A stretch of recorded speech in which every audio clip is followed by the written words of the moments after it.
Alrighty, ladies and gentlemen, it's time for us to get into the main event of the week. As you're all pretty familiar, or hopefully you're familiar with what's going on in the gacha space, we have a 1 hour video that has been made about us, made about our content, and I'm gonna be honest here, all I've heard is that this video is filled with misinformation, bad takes, and is as a whole pretty much completely unwatchable unless you have all 2 inches of delay either deep down your throat, or that's pretty much impossible, or slightly in your ass. And the issue with the situation over here is that we have a content creator, a Hoyoshill named Flip, who has decided to essentially slander both I and Glaive Kyo for the greater half of an hour, or the greater half of 2 hours, because this is an hour and 2-minute video. And I've just heard from a lot of creators that this thing is a complete pile of steaming dog shit, that this thing is almost completely unwatchable. Look how long the intro is, it's 17 minutes. Everyone who's tried to react to this thing has only made it through about a third of it before throwing in the towel and quitting. But this is the thing, I believe that I have the mental fortitude to go to places where other creators have not been able to. And the thing is, I do believe that what they're saying in this video is pretty much demonstrably a bunch of bullshit. And I wanted to take the time to actually break it all down for the audience today, because this bad boy has about 37k views, an absolutely diabolically high like ratio for the feedback that I've heard about the video. We even have somebody like Tectone, and we're not going to be watching us react to it. We're going to be watching what he said wants to happen based off his react to it. Let's just hear what he had to say about the video. I'm not even going to upload this to fucking video. This is retarded. I'm done. No, I'm good. I just wasted 20 minutes of my time. I am literally flabbergasted by how fucking retarded that video was. I'm actually so done with that video. I mean this genuinely. I do not consent anybody to react to my react to that video. Saying Tontas, Glaive, I don't want to be involved in that retard fest. Flip, I don't want to be involved in this autistic spurg spree. You guys go have your fun. I do not consent to anybody reacting to my react to that video. I am beyond disappointed. May God have mercy on your soul. What a fucking embarrassment. A just absolute shit fest of mental retardation. And it is so embarrassing that that video got that many likes. So yeah, that's the baldy take on the situation. And so that's why, ladies and gentlemen, you're gonna see very few reacts to a video like this in the space right now, because that's how absolutely vile this shit is. Please do respect the words of Mr. Tic-Tac-Tone over here. I know that Flip and him, Soul of the Artist, they all have some history, but the video itself is so vile that I think he just doesn't even want any of it. Because, let's be honest here, I think getting involved in this situation is naturally going to involve lowering your IQ to meet the level of Flip. And that's something that I'm willing to do when I am the person getting directly addressed and I am the person getting slandered for about an hour. So with that, we've got this video on about 1.5x speed. We might go even higher. Let's see what Mr. Flip has to say about this entire issue of why the gacha community is dying and why it's your fault and why he's in the defense of Hoyoverse. Let's get right on into this, ladies and gentlemen. Hello there, Flip here, and today quite a different video to what I usually do, but I really... Why does he always start off these fucking... Apparently he always starts off these videos by going, hello there. What a nerd. Hello there, Flip here, and today quite a different video to what I usually do, but I really just want to open up a more honest discussion about the gacha community and all the BS I've seen from it over a few months, coming from the perspective of someone who primarily plays Hoyoverse games, and how I feel like the tribalism and straight up lies are ruining people's experiences with these games, as well as steering them away from something they may enjoy, and how a lot of creators in the space are using you and keeping you angry at nothing and nobodies, whilst they benefit from all the engagement and attention. So I'm going to be debunking a lot of the misinformation I've seen over the past few months, and what are you doing right now? Oh, are you indicting people for creating videos that aren't necessarily about like pure gameplay mechanics and then profiting off of the attention? You made an hour-long video talking about other creators. Aren't you doing literally the exact same thing? Oh, but we're in this whole like holier than thou sort of moment where it's like, actually, because I'm defending Hoyoverse, it's okay. It's okay if I make the video. It's okay if I do it. But when everyone else does it, it's a bad thing. I need to point out how bad they are while I do the same thing. You fucking idiot. As a quote-unquote Hoyoshill, try to give a different perspective to what is commonly called bad in this community, as this gacha tribalism helps no one at all really, despite what a lot of the people forming and benefiting from this engagement may tell you. And I feel like as he's like excluding the groups, right? He just mentioned, listen to, like, look at all these people benefiting from the engagement. Yeah, I'm totally not benefiting from any of this engagement at all. What is this, this holier than thou attitude and approach to this entire situation? Bro is preaching like he's some fucking paragon of virtue, as he does the exact same thing that he is indicting other people for. Consumers of both gacha content and the games itself, we deserve just better content in our spaces, as well as not being lied to in order to fuel a stupid fucking gacha war, where all the sides are angry at each other for no real reason. But before we do that, as always, channel members, thank you for your support. It does mean the world to me. Is this like the wall of shame? This has to be the wall of shame, isn't it? Now I know who has an IQ below 50 in the gacha community. Awesome. Love you all, and with that out of the way, let's begin. So to give some brief background, I'm mostly going to be highlighting the discourse around the mainstream gacha games, being Genshin Impact of course, Star Rail, Wuthering Waves, and ZZZ. Because if you spent any time interacting with these communities either in YouTube or the hellhole that is Twitter, I wouldn't be surprised if you see the constant arguments and toxicity that plagues the space. Genshin has been around for the longest, in which it's had its fair share of extremely toxic discourse over its years, but ever since the release of Wuthering Waves, as well as Natlin, I feel like it's been taken to a whole other level. Let's do a bit of a recap on what the Genshin Impact community has done prior to the release of Wuthering Waves. They killed a cat because it looked like Scaramouche. They doxed VAs because they didn't like the strength of a character. They doxed the Kokomi VA because they thought she was too weak. Surely there's more stuff. Those are just the two main things that I can think about right off the top. Oh, yeah, accused multiple people of sexual assault for no reason, just because they didn't like them. They also had the whole situation, I guess Honkai Impact 3rd, where they tried to kill Dewey because he made bunny suits for the units, and people said that he was, he was like prostituting the characters to America. Yeah, there's a lot of evidence, there's a lot of instances of this community being one of the most diseased things that the entire space has ever seen, but we're just going to straight up say, actually, it was toxic, but it wasn't that bad until Wuthering Waves came in. shut up. You're over here. You're talking about, like, game comparisons of, like, literal factual in-game mechanics, and you are equating it to actual crimes. You are equating somebody comparing the stamina system between Wu-Wa and Genshin to literal crimes that the Hoyo community regularly commits because they get their panties in a bunch about a balance change or a character's visual design. And this is what we're saying was not as toxic before Wu-Wa entered the scene. Crazy, man. And no, even though I'm mostly going to be defending Hoyoverse games in this video, the Hoyoverse communities are not at all innocent either. It is most definitely a problem on all sides, with the Thea discourse before a gameplay came out, as well.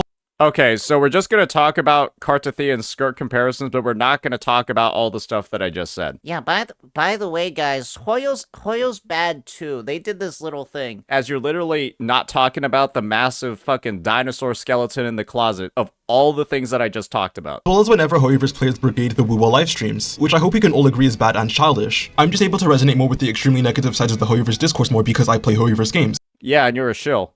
Now, before Wuthering Waves even released, there is really no way to know who started attacking who first, because as both Wu-Wa and Genshin were open world gacha games, with Wuthering Waves taking heavy inspiration from Genshin, Wu-Wa literally had to have been attacked first. Why are we just lying this many times? Wuthering Waves was in development when Genshin Impact was a game. And so there is no possible way for Wu-Wa to have attacked first because it did not even have a game yet before it got attacked. The game got attacked during its closed beta tests and its CBT trailers. The game was not released yet. Nobody could physically have played it, and it was still getting shit on by Genshin Impact players. It's factually, if you have an understanding of how time flows, you would know that it is impossible for Wu-Wa to have attacked first. This guy is... We're 2 minutes into the video, and he said something so unbelievably stupid, it makes no sense at all. And this video has like a 70-80% like ratio, ladies and gentlemen. He is literally preaching to retarded children, and they're so stupid they don't even know what he's saying. all they can hear is, Genshin good, woo-wah bad, me like it. There was of course going to be comparisons made in which both sides of course were bickering about whose game is better, and the Wuwa team even fed into this themselves by seemingly mocking Genshin's exploration. Couple that in with Wuwa's, to put it lightly, rocky launch, and that just laid the groundwork for the communities to start bickering. This is also where the conspiracy— this guy's a little fucking historical revisionist. Yeah, don't listen to a single fucking thing he's saying. He's so full of shit here. He's basically like he's so full of shit here. He's like, you just went to Taco Bell for 3 consecutive days. You haven't been able to actually poo because all you've been eating are chalupas with no vegetables. And you finally decided to get into a street fight. And then one punch and you're fucking flowing like the Niagara Falls of fucking feces. That is this entire section of the video. conspiracy theory of Hoyoverse paying its creators to not play Wuwa came from, even though that was quickly proven untrue as a lot of Genshin creators went to play Wuwa. And don't worry, I'll touch more on that later. Also, in this video, I may use generalizing terms like Hoyoverse community or Wuwa community, in which I'm obviously not trying to encapsulate all players in the space, it's just the easiest thing to say. So if you're not a part of what I'm referencing, don't worry, I'm not talking about you. Now, at first, there was just comparisons from both sides of the games talking about which aspects of each they thought the games did better, but then there have been 2 creators in particular that have pretty much championed hatred towards Hoyoverse as a way to shield criticisms from Wuthering Waves. Those creators being Saintondes and Glaive Kyo. The bulk of both of these creators' channels is just being overly critical of Hoyoverse games and its players. Okay, so we're just gonna lie again. Alright guys, hey, time to pull up the YouTube stats, ladies and gentlemen. Where are we at over here? The bulk of this guy's content is just criticizing Hoyoverse games. Look at me, I'm not able to do math, because I play Genshin Impact. I got 2 Hoyo videos, or really, Hoyo hate videos. One is the trailer for another game, and then I say it just looks like Genshin Impact. One is a Cosmos skit. I will admit, yeah, this one's a bit of a hate video because the game is dog shit. Now let's see what else we got. Woo-wah, woo-wah, woo-wah, woo-wah, woo-wah, woo-wah, woo-wah, woo-wah, woo-wah, woo-wah, woo-wah, Genshin, woo-wah, woo-wah, /Genshin, woo-wah, Duet Night Abyss, woo-wah, woo-wah, woo-wah, ZZZ, woo-wah, ZZZ, woo-wah, woo-wah, woo-wah, Genshin, I'm actually saying that the update isn't bad. Woo-wah, Tectone video, woo-wah, ZZZ, woo-wah, ZZZ, woo-wah, woo-wah, ZZZ, Genshin, ZZZ, woo-wah, woo-wah, woo-wah, ZZZ, woo-wah, woo-wah, woo-wah. As you can see over here, Flip is probably collecting a disability check of some kind because I don't think he has the ability to actually see or use a search bar. And so I think that's just pretty much proof at this point that he has, yeah, some kind of challenge in his daily life. And so I don't find it surprising that he made this video in the first place because it seems like the only thing he's actually good at is saying things that he doesn't understand. Or he's just lying the whole time. Yeah, in which case, both options are pretty negative things. He's either blind and retarded, or he's lying and retarded. Those are the kind of just the 2 choices. Great that we could clarify that. As a way to give criticism about the games they once loved, as it may make the games better, and I'm sorry but that's complete bullshit. The first thing I want to highlight is that both Saint and Glaive don't even play the game they use as their main punching bag, Genshin, or at least if you don't play the game, you're not allowed to talk about it. Flip, you don't play Wuthering Waves. Why are you using Wuthering Waves footage in your B-roll? Or why are you even talking about Wuthering Waves? You don't play the game. Actually, I think you have a stream today after you uploaded this video where he finally just starts playing Wuwa. Oh, you're not even first on the search bar. Yeah, maybe work on that SEO, dumbass. Abyss reset, then we play Wuwa for the first time, streamed 1 hour ago. This video is uploaded 3 days ago. So why are we going ahead and we're saying that there's an issue with people not playing the game that they're critiquing or talking about, but you just talked about Wuwa's shaky launch. You just talked about the Wuwa community. You just talked about all these bad things that were going on in Wuthering Waves, but you just started the game 1 hour ago. Oh man, isn't that just crazy, brother? Isn't that crazy that all of these things that you're accusing other people of, that you're saying they're doing badly, you are doing the exact same thing, but literally worse. How dare you show footage of Cartithia over here? You don't even know who she is, bucko. You're still in fucking Jinzhou, pussy. they haven't played the game seriously for a long time, and don't take my word for it, here's Saintondes showcasing his supposed account where he hadn't touched the game in a while. My supposed account. So his claim was, I've never played the game, or I don't play it, but then he literally cuts to footage of me showcasing the account that I play. Last time I played was in May of 2024. Here is also Saint saying that he plays the game usually for 1 to 2 hours a month. So, I guess just to talk a little bit about myself and Genshin Impact, yeah, I mean, I'm playing this game maybe, 2 hours a month? So? Maybe 1 hour a month, something like that, a bit less? Sure. Now for Glaive Kyo, my proof for him not really playing Is he saying, oh, because I don't I don't shovel dog shit down my throat every single day, then I'm not allowed to talk about how bad the meal is. Brother, man, this is like you knowing that a beefy 5-layer burrito from Taco Bell tastes like shit, and then somebody tells you, Well, you can't say the beefy 5-layer burrito today talks bad because you didn't eat it today. You only had it last month. Nothing's changed, but because you had it last month, you're not allowed to say it's not good today. this guy has the reasoning ability of a fucking toddler. I swear to God, object permanence is something that is unknown to him. I feel like Flip needs to go on WikiHow and search up how to wipe his ass every day, because it only works if the memory is recent, if the memory is fresh. Bro needs to look up a guide on how to do basic things in life. I swear to God. The game is going to come from the fact that all his gameplay is seemingly just stolen from other channels. Searching one of the UIDs in one of these videos leads me to this channel, where the creator isn't credited in the video, and also the statement he made here. And let's also talk about how painful it is to play your game daily. Genshin, your dailies take so long compared to other games. It's insane. In HSR, you can just spend your energy and be done with your dailies. In Zelda Zone Zero, you can just scratch a card, go coffee, spend your energy, and then be done with your dailies. In Wuthering Waves, you can also do the same thing. So why can't you do the same thing, Genshin? God, why does it have to be commission quests? 4 of them! Now, if you haven't played Genshin in a while, what's So Glaive's claim is, why can't you just spend your daily resource and then just claim your dailies? Glaive said may make perfect sense, but to anyone who's played Genshin in the past 2 years, ever since 4.1, Hoyoverse has added a system that gives you an alternative way to get your daily rewards called encounter. Let's read what encounter points are. Complete a quest, participate in an event, carry out exploration, and collect materials. I'm sorry, do any of those involve resin? I'm sorry, do we see consuming resin on here? Or are you just literally building the biggest straw man in gacha gaming? Counterpoints, in which you can just ignore the daily commissions by exploring the open world and doing events, and that would give you all your daily rewards. And then in 4.8, they made the system even better, where even after getting all your daily rewards, encounter points will continue to stack up if you do tasks that reward them, and you're able to use these spare encounter points instantly by spending resin. Let me just test it out right now, guys. So currently, I have no dailies done, right? Look right here. What happens when I decide to go spend some resin? Consume 150? Okay, let's do that right now. Editor, you can speed this up.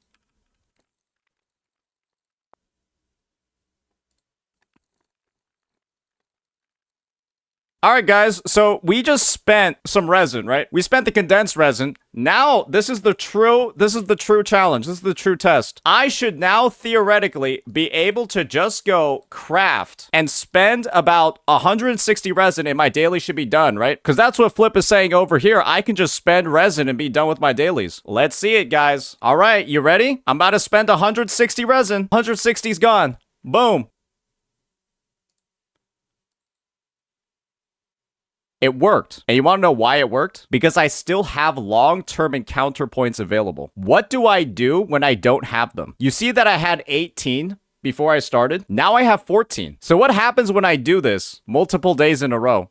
I'm going to have 0 left. And then when I have 0 left, guys, it's not going to work. When I have 0 left, it's not going to work anymore. And so these are the things I have to do. I got to farm chests, do events, and do the main quest. But if I'm just logging in and then I do those 4 things, I can't just do my dailies and dip. I have 3.4k points. You need a job. I'm somebody that doesn't regularly play. I might just log on and do the dailies. I am going to be out before the week is over. I am going to be done before the week is over. And the only reason I still had 18 is because I think I have not played the game for about 2 weeks now. I'm pretty sure I just have not played the game for 2 weeks, and that's why these are even built up to this level. And so even when you have something as simple as just completing or consuming resin to get your dailies done, there's a catch to it. And the ask from Glaive literally was, why can't there just be a mission to consume X number of resin, just like there's X number of wave plates, or X amount of Trailblazer fuel, or X amount of fucking battery charge in ZZZ? This is literally a condition to be able to consume these. And the ask literally just was, let me run the 4 artifacts, whatever, and then just be done with it. Extra clunk, just to add a baseline system that's in the other games. But we're over here talking about it like it's the exact fucking same. Another bit of misinfo from Mr. Flip. Boy, oh boy, it's happened yet again, ladies and gentlemen. Another source of massive misinfo from Flip. Who could have thought? So if you have a spare weekend and want to grind Genshin, you'll get tons of encounter points, and if you want to log in and use resin and log out, that will get everything done for you in the day. Even making condensed resin counts so you can get your dailies done in under like 30 seconds in Genshin. Bro is literally showing a situation where he's already grinded for the day, and so he has 0 condensed resin available. He's just out here. What do you do the next day then?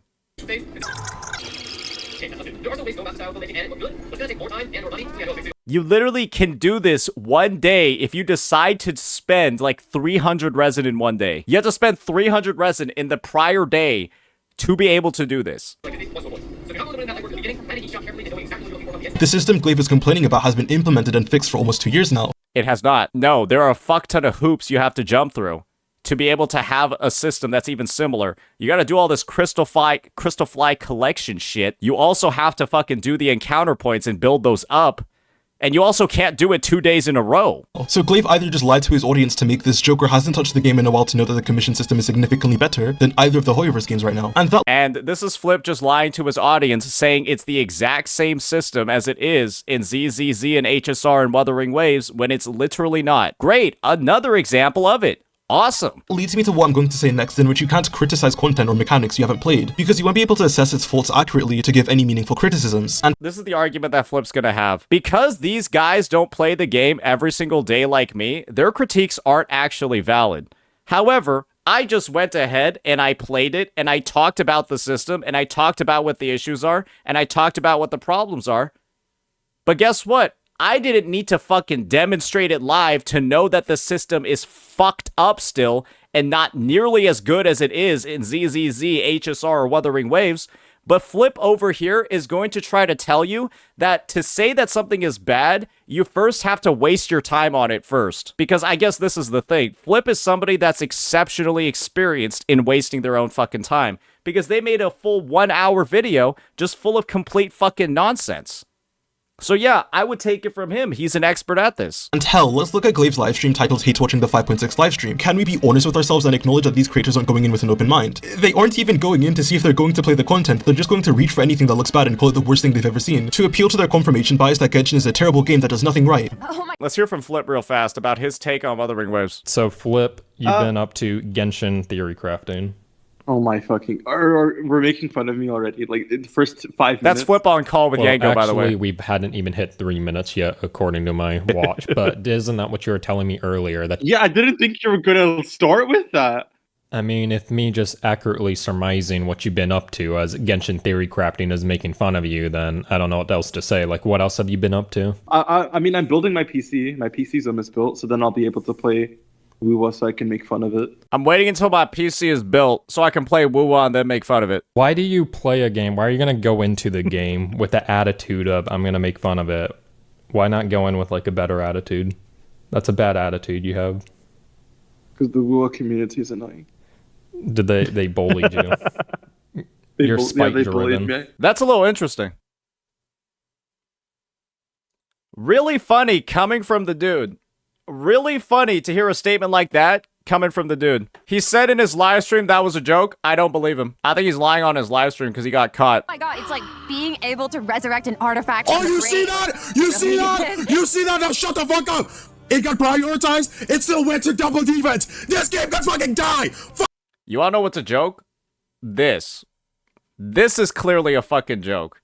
Yes, he's crashing out because an RNG echo roll didn't work out on the live stream. You clearly understand this system is literally RNG. And so he is having an over-exaggerated reaction to a decision that was determined by RNG. Which is clearly a fucking joke. The implication that Glaive is making here is that, the devs made it go 2 points into flat defense. The devs made it go 2 points into flat defense. They're evil devs. It's clearly a fucking joke. Jesus Christ. Flip, on the other hand, him saying that's a joke, that just sounds like him covering his ass, let's be entirely honest here. Fuck this game! Fuck this game! And the funniest thing with both Glaive and Saint's videos and live streams is that they constantly get things wrong, because a live stream isn't the full picture of an update. Obviously, Saint Tonta's made a video reacting to Glaive's video calling 5.4 a filler patch and explaining how Genshin is making them worse over time, so let's go ahead and use this video to show how shallow the criticisms given are, as well as how much these people love to misrepresent the community. The debate resurfaces like clockwork. Some players claim that they love these dry filler patches, say they need them. Their logic, it gives me time to catch up. They use... This is the most copium excuse I think I've ever heard in the history of gacha gaming. The copium excuse is, well, this filler patch is actually great great because now I have so much extra time to save for all my newest waifus or all my newest characters. Now, I just simply don't have to play the game on this patch, or I don't have to play the game that much. And the thing is, if you're at the point where you're justifying a lackluster or content drought patch by saying, now I don't have to play the game as much, what does that even mean? Now at this point, you're happy that you don't have to play the game, or you're happy that there's less stuff to do in the game, and that's just... Isn't that just right? Isn't that just entirely fucking accurate? Such an odd thing to have, unless you're like a completely like whipped player that's just taking whatever the company's gonna give you. It's the worst one I've ever seen, and it's such a popular one for such a strange reason. Before even getting into what they say about Genshin, can we first discuss how disingenuously that statement was portrayed? First, can we talk about how disingenuously that statement was portrayed? We just watched 7 minutes of this dog shit video. Let's be honest here. I don't think you're suddenly the arbiter of what's genuine or not. Flip. First, it has less than 1,000 upvotes in one of the biggest gaming subreddits, which I'm sure Glaive cut out for totally good reasons. Second, it's from a year ago, which if this was the only example you could find, shows how this isn't a sentiment widely accepted in the community. And the title of the Reddit post is literally unpopular opinion because it goes against what a majority of the community thinks. Then if you actually read the Reddit post, they aren't happy that they don't have to log into the game. They are happy because they're able to go back and play more of the older content they missed out on, because they were busy with real life stuff, because, you know, people actually do things outside of playing gacha games and don't have time. So literally the take is, they can go catch up on things because they're adding no content to the game. What? This is the example the dude decided to pull up as people lying. Time to do all the permanent content that releases in a patch as they come out. They use this downtime to clear story quests they ignored for months, finish exploring the 75% of the map They use this downtime to clear story quests they ignored for months, which is literally the point that Flip just said was like some proof against the argument. I'm telling you, his audience is too retarded to actually follow what's happening on the screen. He's literally contradicting himself every 2 seconds, and people are like, Yes, cook him! barely touch, or finally build that character they pulled 6 banners ago but never. It's fair to say, right, that having issues like, oh, now I get time to do all the story quests that I wasn't going to do before. Doesn't that just mean that the story quests might just take too fucking long? That they're so unwieldy, they're so unfun, there's something that nobody actually wants to do. And that only occurs, right, because the devs in their design of these quests make them as obtuse, annoying, and lengthy as possible. Gosh, I was based back then. It's like creating a problem, right, with the quests being unplayable, and then also give the solution of a filler patch so that people have time to play these unplayable quests. Amazing. Wow. Incredible. What a solution. Hats off to the devs for that. Most story quests in Genshin are around 2 to 3 hours long or shorter, which seems to be about the same length as most companion quests in WoW. Once again, the quests released could have simply been put off because people are busy in real life. You want to know what the difference is between companion quests and Wuthering Waves in Genshin Impact? Yeah, the Wuthering Waves ones don't make me want to do something in Minecraft because they're not boring as shit and complete trash and complete fucking filler and just awful and worse experiences in gacha gaming. That's kind of the difference between the two.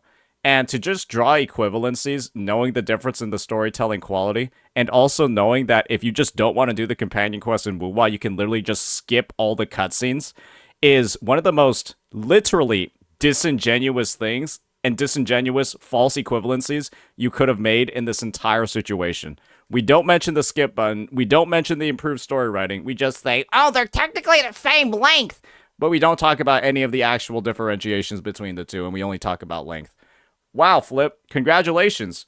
You've exposed yourself as a complete ding-dong once again. Let's keep going. If you actually read the post Glaive is referencing, it literally states that they're excited to play the quests, not that they feel like they're being forced to do so. I would say that Hoyoverse is kind of like at their limit. I would say they're kind of like at their peak in terms of where the design is going. You just have to look at the character releases in Natlan and how they're like, they seem so out of the ordinary, so outside of the box when it comes to creativity. Like, what is the reason for like full bodysuit latex, like motorcycle people in the same region as like denim booty shorts DJ and then like fish riding girl who like uses the maracas? It's such an odd combination of aesthetics where you just feel like the devs are quite literally just throwing random shit at the wall to see what works. Why is he just showing me spitting fucking facts about the game? And that to me is a sign that they are losing ideas, that they're like losing motivation on the design side. And it's pretty clear because Natlan just looks like a random combination of fucking the most absurd pop culture references you've ever seen. Like Kanish has like pixelated art. Like what is it? Like what is it supposed to be at the end of the day? It's funny because regarding the Natlan designs, he quite literally points out to the theme of Natlan's more traditional looking aesthetics being mixed with modernization. And there are lore reasons for this as well. Is he going to try to prove me wrong here? That this doesn't look like somebody just like we dissected the brain of a fucking autistic 10-year-old? Like fucking brain linked their creative ideas onto a piece of paper to create the entire region of Natlan. The ancient dragons were a civilization very close to Natlan that, as shown and documented in the world quests, used phlogiston to power extremely advanced technologies, but they died out. Since they were powered by phlogiston, only some of the current humans can utilize them, like the Natlan caste. And then there's Shalonen, who's one of the most renowned blacksmiths of Natlan's age, who's working off of the groundworks of the ancient dragons, which is— Yeah, and the lore reason for why Flip is stupid is because his parents are related. I literally cannot believe that we just said this. Yeah, all this retarded shit that doesn't make sense is actually okay because the lore itself is also stupid. It's okay for the designs and everything to be stupid and not make sense because the lore is also stupid and doesn't make sense. What? is what built things like Malvika's motorcycle, which if you never noticed when riding it, it takes the shape of a dragon's head. Then with Kanicha and a Hao is one of the ancient dragon lords that ruled ancient Natlan, which explains why its projection is pixel-like. Natlan is a mix of modernization with more tribal roots because it's made up of humans who've rebuilt their nation from the— Bro is like, yeah, everything's justified. Yeah, who cares if all this shit looks awful and terrible? We have a reason for why it looks awful and terrible. But the reason is also awful and terrible. Ground up, while trying to tap into an ancient, more advanced civilization that they don't fully understand, which is why only some of the people in the nation have elements of it. And of course, the characters Genshin want us to play are going to be the special people that can tap into phlogiston much easier, obviously. And if you're wondering why Natlan hasn't just full steam ahead dived into modernization, we get an explanation in Chaska's quest that the mass production of phlogiston-based technology can only come at the cost of harm. Flip, you better look at the mass production of fucking brain cells, buddy. You're gonna fucking need them.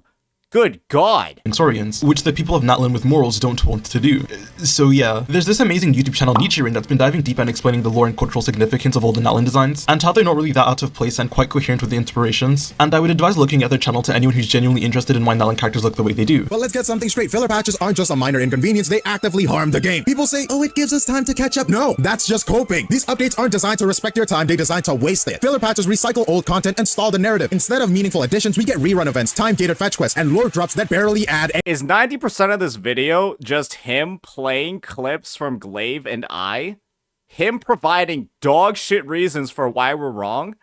And then just moving on to the next point like he just didn't absolutely burn down the fucking kitchen? Anything. Imagine. So with this in mind, how does any of that apply to version 5.4? Because at the time of Dumb and Dumber's video release, the update wasn't out yet to know whether or not it fixes the issues you're mentioning. Can you point to where in the live stream there's recycled old content? Where are the recycled events? Because besides the Leyline event, which is just the double drops that happens like every patch, all the events in 5.4 were unique. Where are the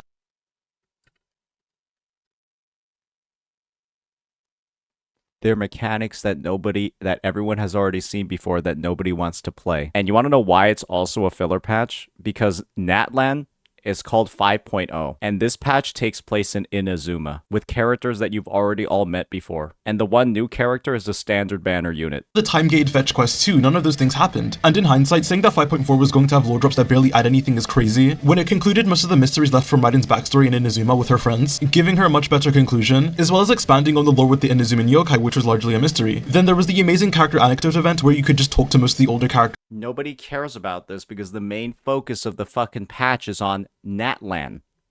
And this patch does not take place in Natlan. And see how their journeys progressed, or how they're going about their lives for anyone that hasn't been the main focus of a quest in a while, giving us more character interactions as well as heartfelt moments like Chi-Chi and Yaoyao discussing their friendship, and how Yaoyao deals with the hardships of Chi-Chi's memory loss. This update gave us some of the best inter-character moments and expanded on the world of Genshin while ironing out most of the holes left in the Inazuma region in 2 amazing events, as well as Mizuki's story quest, which is also a banger. And if you think it's unfair to talk about the patch in hindsight, sure, but that goes to show just how you can't assess content before it comes out. This is one of the worst received patches in the history of the game. Literally one of the worst received, lowest engagement, lowest revenue patches in the history of the game that everyone is universally saying is pretty much the worst of the 5.0 arc, the 5.0 cycle. Bro's out here glazing Chi-Chi and Yaoyao talking in a dialogue for 5 minutes. He's glazing that. This is diseased behavior. This video was useless, as even going over the rest of the things said, It's ironic that he's calling any other video useless.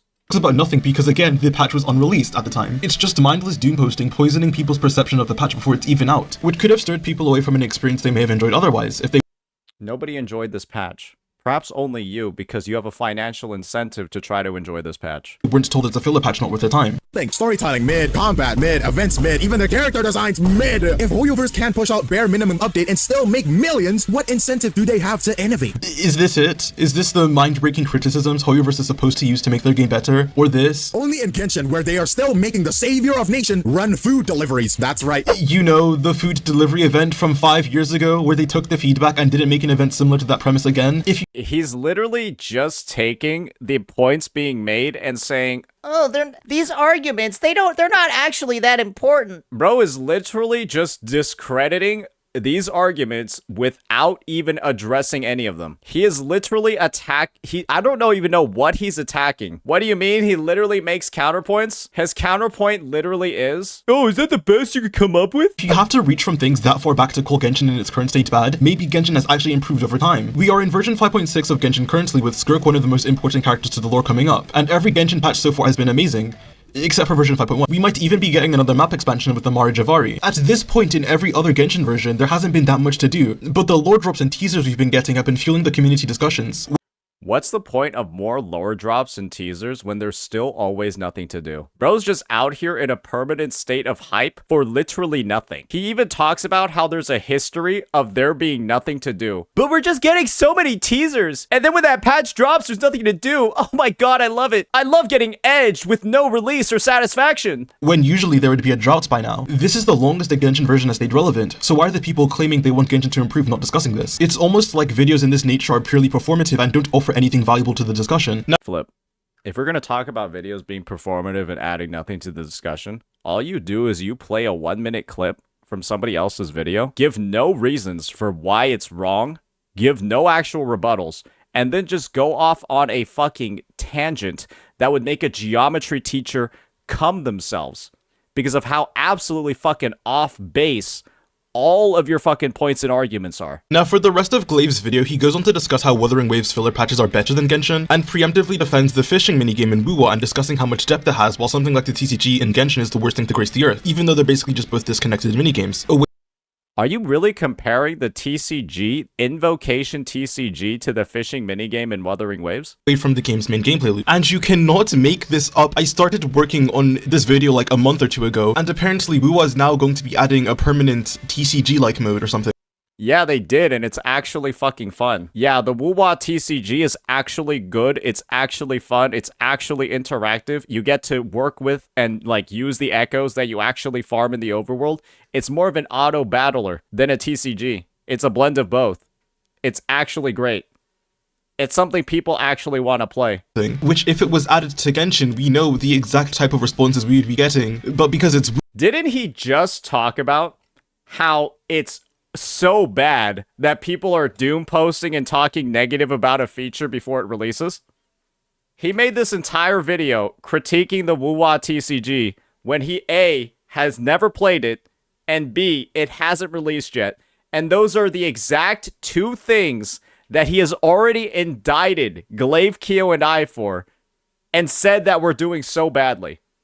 And right here, he's literally bad-mouthing the TCG and saying it's just not going to be good and that it's going to be bad, when it is literally one of the best game modes they've ever released in the game.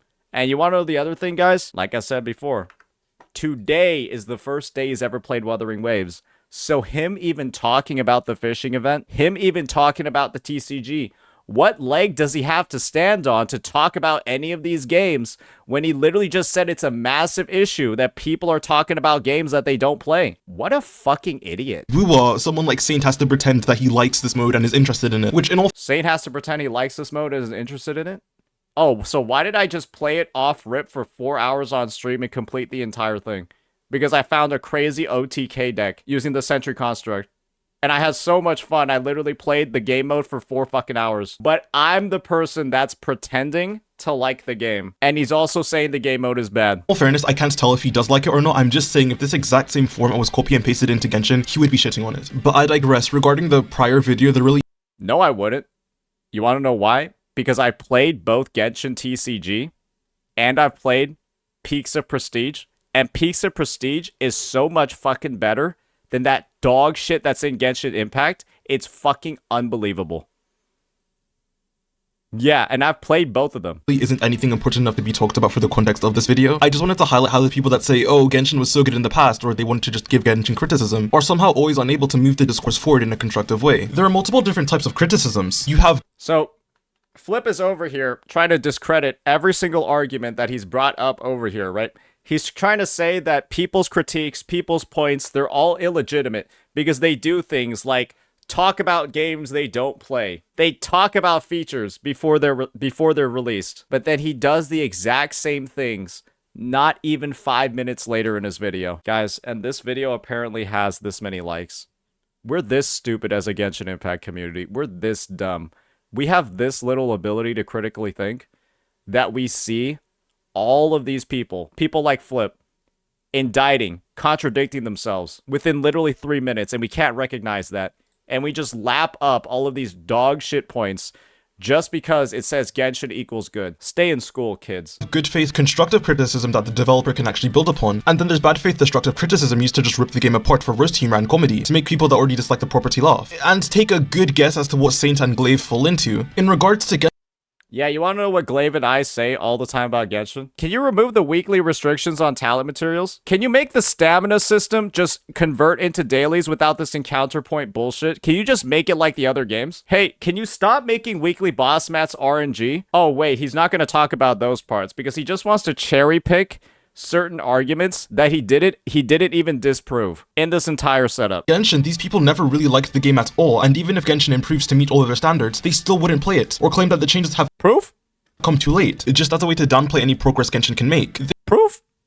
I guess now Flip is a mind reader. I guess Flip is now a mind reader, guys. Let's add that onto his list of fantastic skills. He is now deviously retarded. He is a blazing hypocrite, and now he's also a mind reader. They fundamentally just don't like Genshin, and that's honestly okay. But when they bullshit and lie about how much they care about the game and use it to fuel negativity towards it, that's when it becomes a problem. Oh, so would somebody that hates the game own this? Oh, is this the account of somebody that hates the game, Flip? Would somebody that hates the game have this? Oh yeah, I just C6 to unit because I hate the game. You're so stupid, it's unbelievable. And this is the thing, right?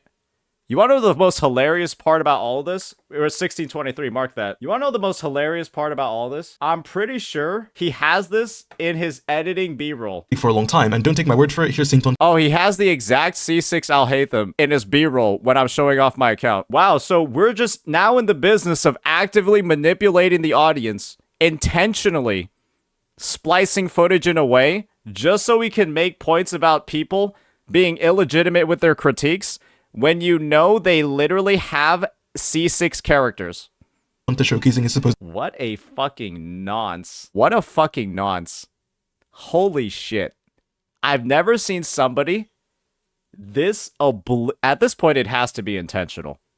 He's just intentionally trying to manipulate the narrative over here. He said it's a supposed account. Holy shit. This is actually unbelievable at this point. Problem, especially when it's done in such a destructive way that benefits no one. Can you imagine if someone fell off in Genshin towards like the end of Sumeru, and when they wanted to get back into Genshin, they see a video like this? A video filled with so much doom posting and lies and misinformation. They would— There's doom posting for sure, but it's warranted based off of truth and factual information. And this is the fact, and this is a fact about the matter. If you quit after Sumeru, you should not come back. Oh, you shouldn't. He's just making bold-ass claims like this, talking about how, oh, wouldn't it be so tragic if somebody quit after Sumeru and then never came? That would be the best thing that ever happened to them in their life. That would be one of the biggest blessings a human being could have, is to quit after Sumeru and then never come back to the game. Why are we talking about it like them coming back would be good? Huh? Would never want to touch the game because they don't think it's progressed ever, and then they can go on to parrot this information. Because it hasn't. The game has actually gone backwards. In the region of Natlan, they released exploration quality of life on every single unit. They intentionally designed the overworld to be dog shit. Unless you pull the units. They incorporated pay to win into the fucking exploration. Information, fueled by any of the feelings they may have had when— The power creep is at the highest levels it's ever been. The damage ceilings in the game have exploded in 5.0 and beyond. They left the game, and they can go and spread that around, just creating a cycle of misinformation. When again, going into 5.x, I think it's the best Genshin has ever been gameplay-wise.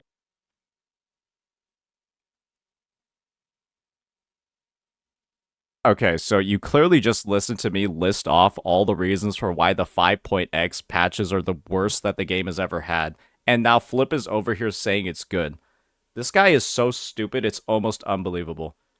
He's so stupid, it's unbelievable. I have never seen somebody just take objective facts about the situation, objective facts about like a game, and then just say, That's not true! It's not true! And that's why I think content like this is so damaging. And if you want more proof for the misinformation being spread and how these content creators are weaponizing your passion for these games, then just stick around, as with the introduction done, we can get into the meat of the video. I'm beginning to see why people were not able to get past the first 20 minutes. This is the most diseased video I've ever seen. The term Hoyoshill, as I understand it, is often thrown around to anyone who plays Hoyoverse games and blindly defends the company's practices, just because they really enjoy the games. And at face value, yes, that definition makes sense. No one should let their enjoyment of a product blind them from any predatory practices the company may be doing. But the thing is, nowadays, the term doesn't really mean anything, and if you just play any Hoyoverse game at all, even if you are critical of it, you just become a Hoyoshill.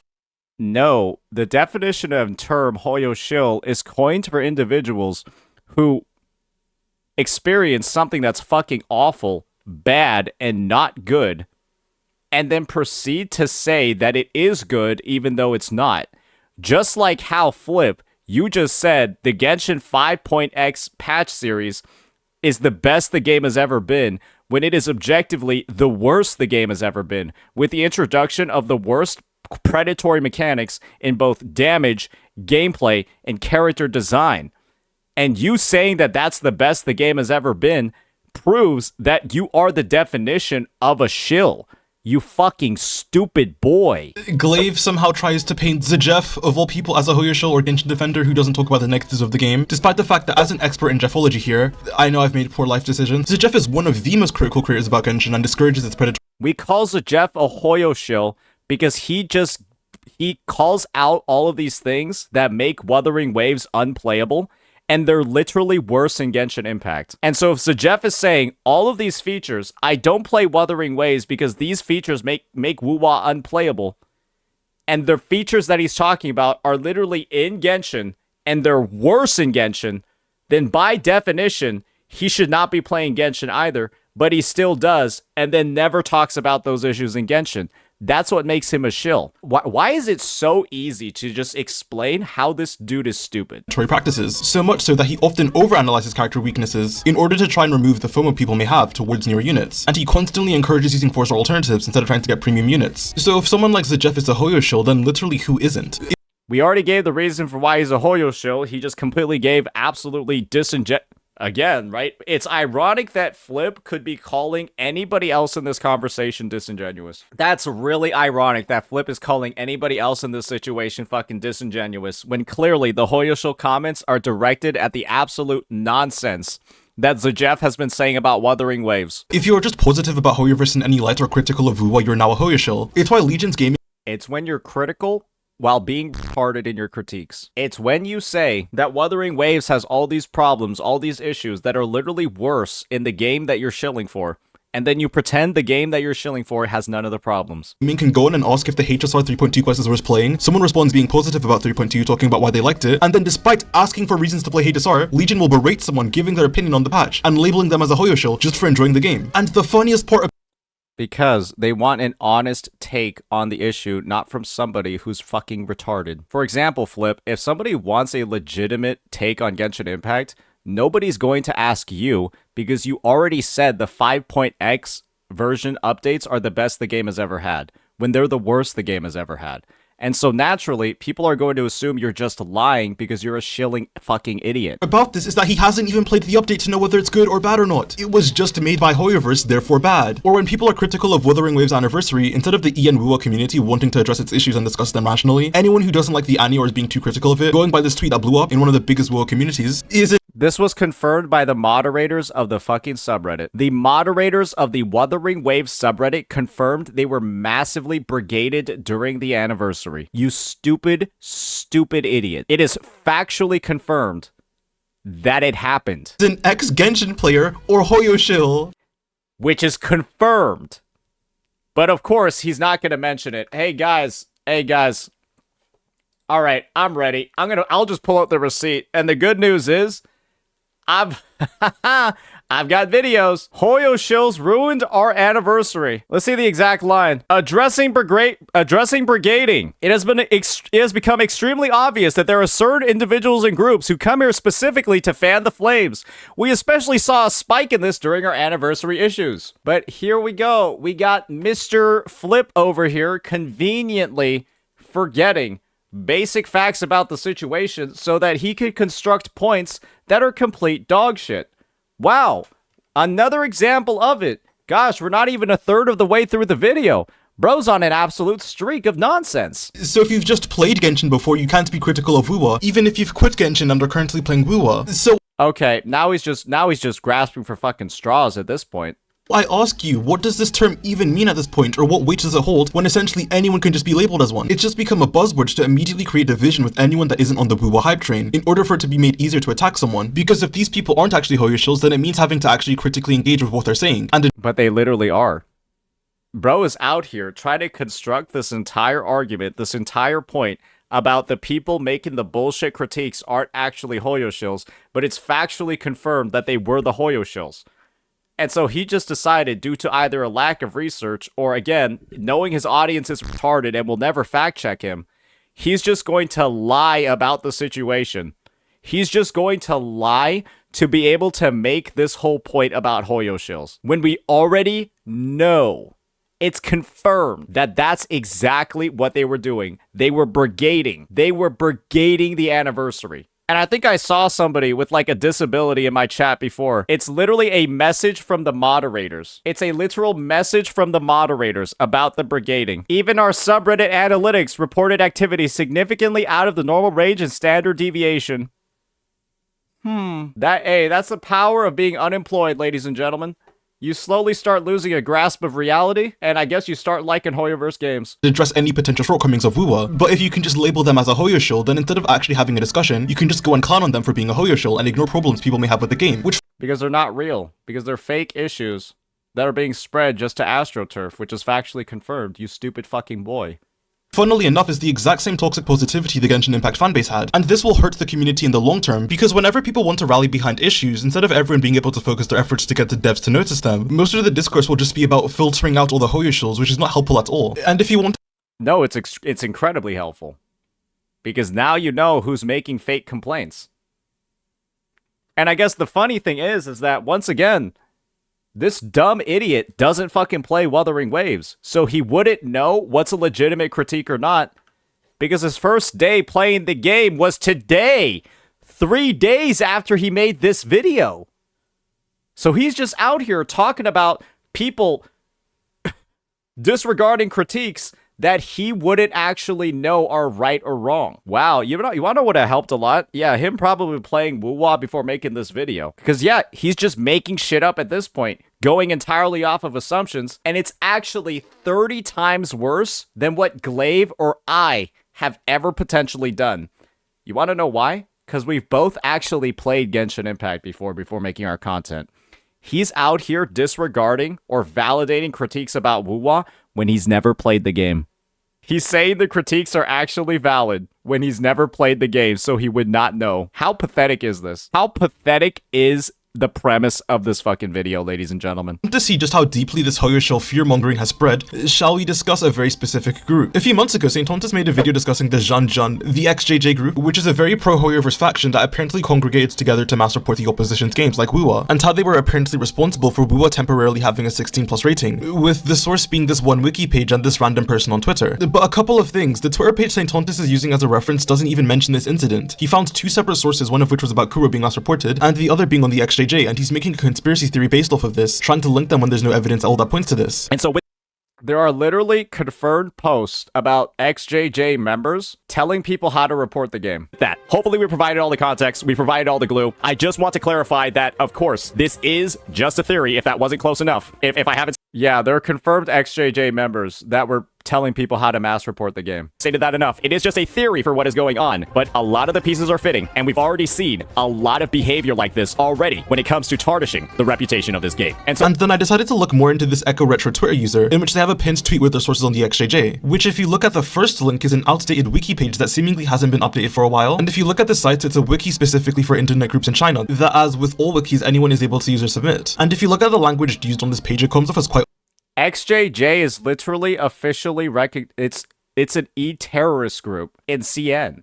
Unprofessional, on top of the fact that it also doesn't really cite any sources, and just lists certain events that have occurred without any way of further looking into these incidents. There's also a clear bias against the group with this language, which leads me to believe that someone was maybe trolled by this group, spurring them into making this wiki post. But there's very little substantial evidence in this wiki at all, on top of the fact that it seems to be outdated, and even looking at the information provided, some of this stuff is very confusing. The first paragraph states that there's estimated to being over 20,000 members of the XJJ, but then later on the QQ group, which is like Discord, has over 30,000 members. And then they say there's propaganda and harassment channels in the server that all members have access to. Flip, why are we using our inability to understand the material as some sort of argument to say that it's not legitimate? Just because you're literally too retarded to understand this article does not mean it's not true. Like, you're actually weaponizing your stupidity here to drive the arguments you're making in this video. I'm baffled, to be honest. But actually, if you go back a few paragraphs, there's only around 500 people involved with the doxing and harassment.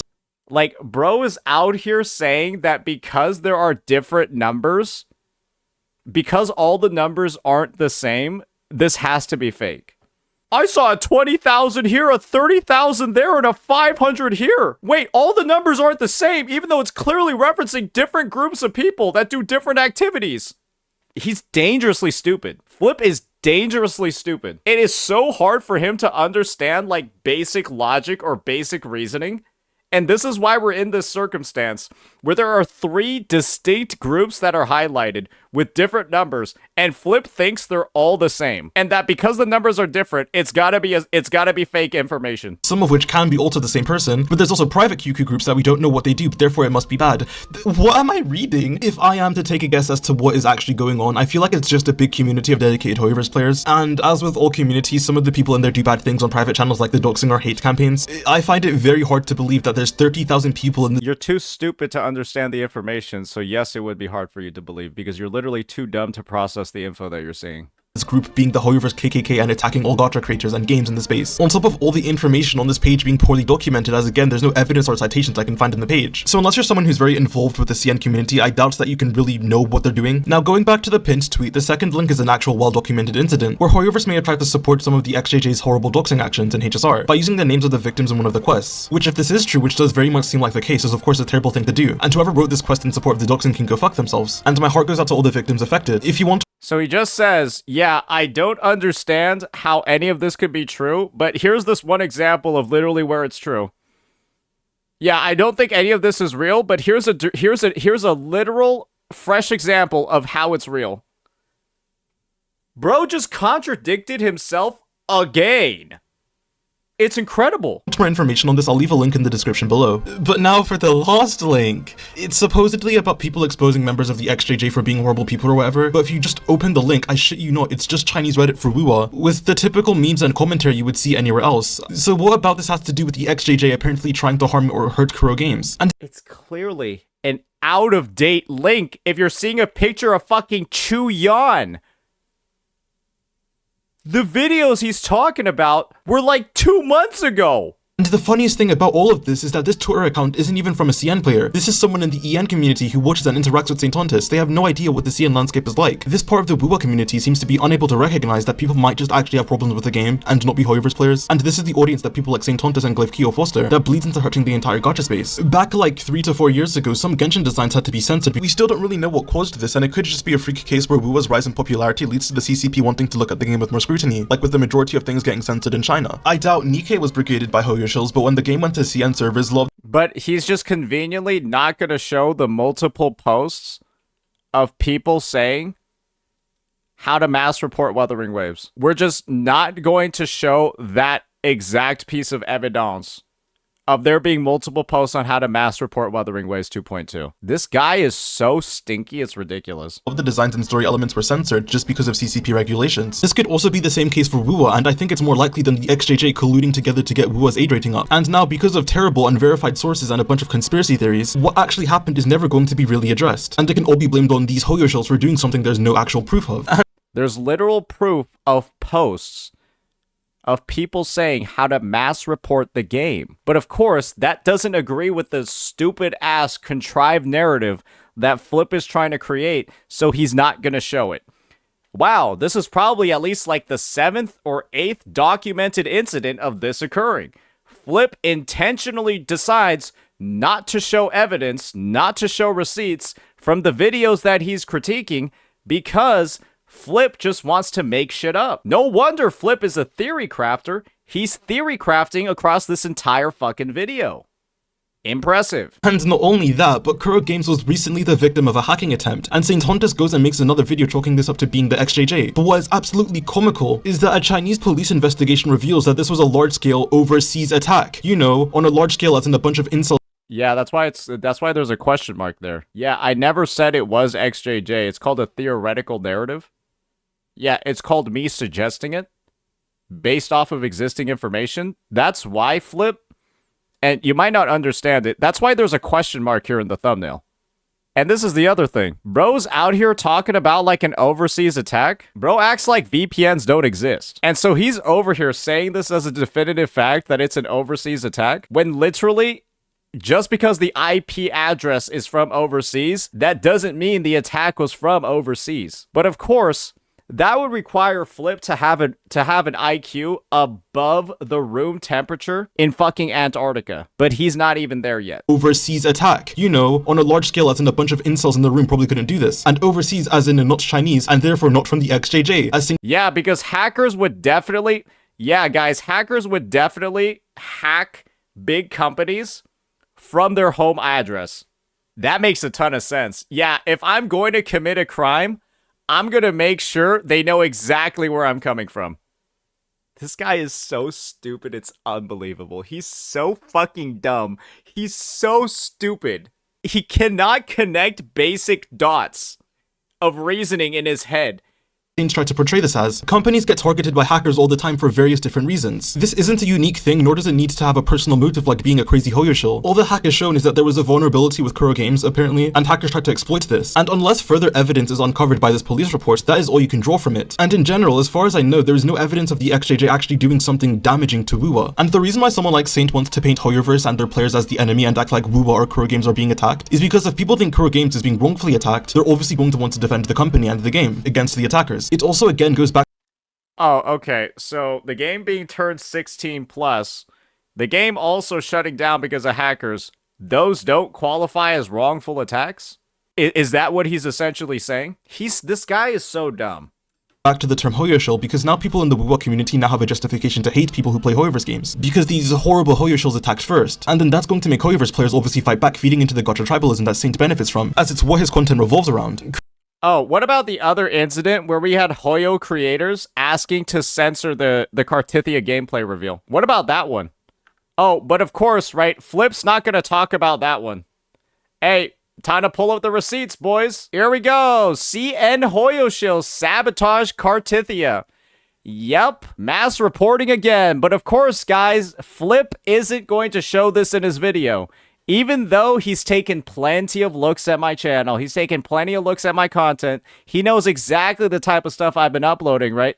Because he probably watches my content more than my editors do at this point. And then we have a Hoyo-affiliated CC I'm sorry, I don't even know how many subs he has. It's like over 100,000. Telling people to mass report Wuthering Waves. But we're not going to show that one. We're not going to show that one. Because once again, when we're Flip, we only see what we want to see because we believe, or we know for a fact, our audience is literally too mentally handicapped to ever fact check us. And so we're just going to selectively show the information that we want, knowing we can get proven wrong in a 30-second search, but we're so confident that our audience is too disabled to put in the effort to do that. And we're going to make this video so long and so retarded that nobody is actually going to watch the whole thing. And that's going to result in no fact checking either. Guys, I'm taking some damage throughout this one. I'm taking some huge mental damage watching this video.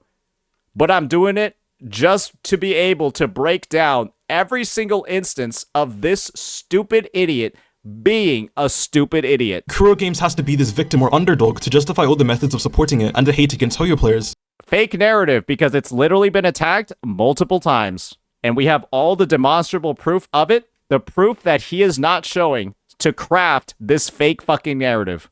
As it makes it look like they're punching down. That is the reason for the term Hoyoshill, it's to lump all the crazy fanatics that dogs people in with the people that just play the game, as well as— Nope, we're also using the term Hoyoshill to talk about the absolute idiots that are saying a patch is good when it's not. Just like you, Flip.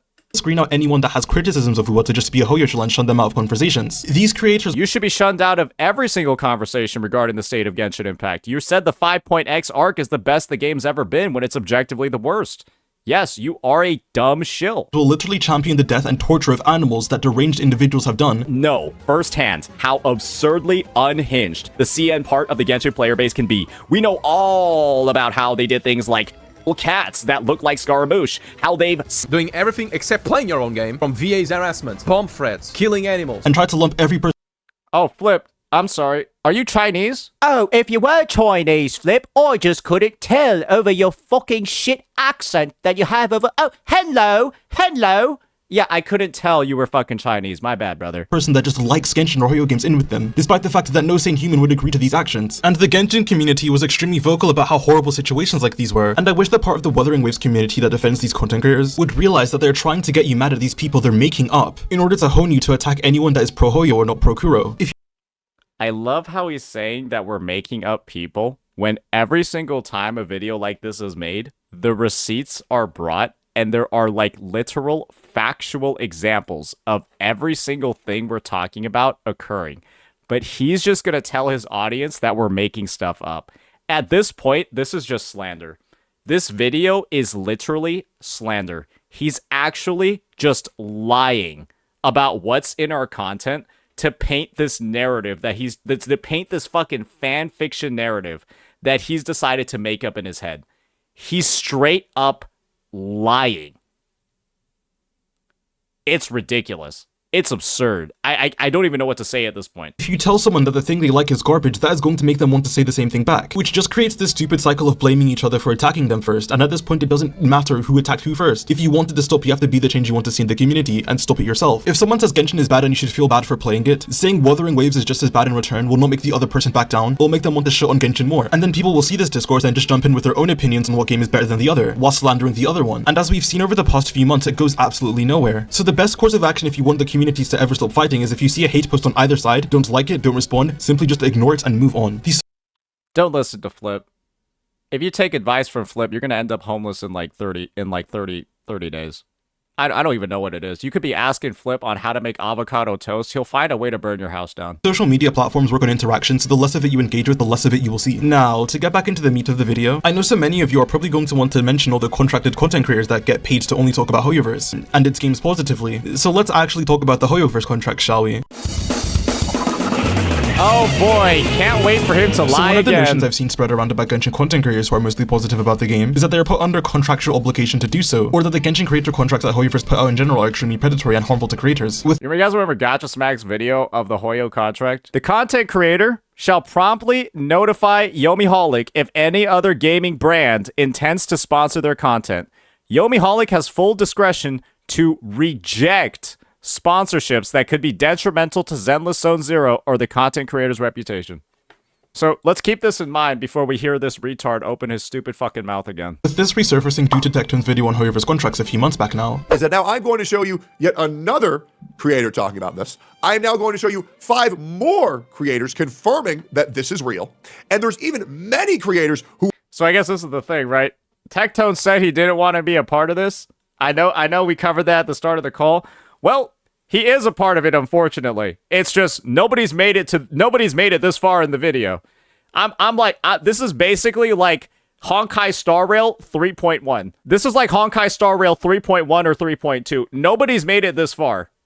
Who are transparent that they are on this, and I will still received comments that there is not a fake positivity issue in Genshin Impact because they are trying to secure a f***ing bag. I'm kind of realizing now how long this video has taken me to make, because in my script this said recent, which it's not at all now. But regarding Tecton's video, I think you can see where this is going, but let's first show the contract documented in the video. The contract, 10 plus YouTube videos per month, live streaming exceeding 30 hours per month. Which, yeah, this is one of the worst contracts I've ever seen. Quite literally a slave contract. And I will admit something, this is a real contract. It isn't a Hoyoverse contract though. A few days before this video went live, I actually received this contract as well. And I'm not going to tell you what game or company it's from, but it's not a Hoyoverse game and it's not from a Hoyo. But don't take my word for it, even in the tweet Tecton shows there's no mention of it being a Hoyoverse contract. This was just a lie. And as someone who has lots of friends that are Genshin creators that are actually on Hoyoverse contracts, they look nothing like this. Hell, even the person who tweeted this not only commented on Tecton's video saying it wasn't a Hoyoverse contract, but he also then tweeted at Tecton saying that it wasn't a Hoyoverse contract, with this tweet gaining more traction than the original post Tecton showed.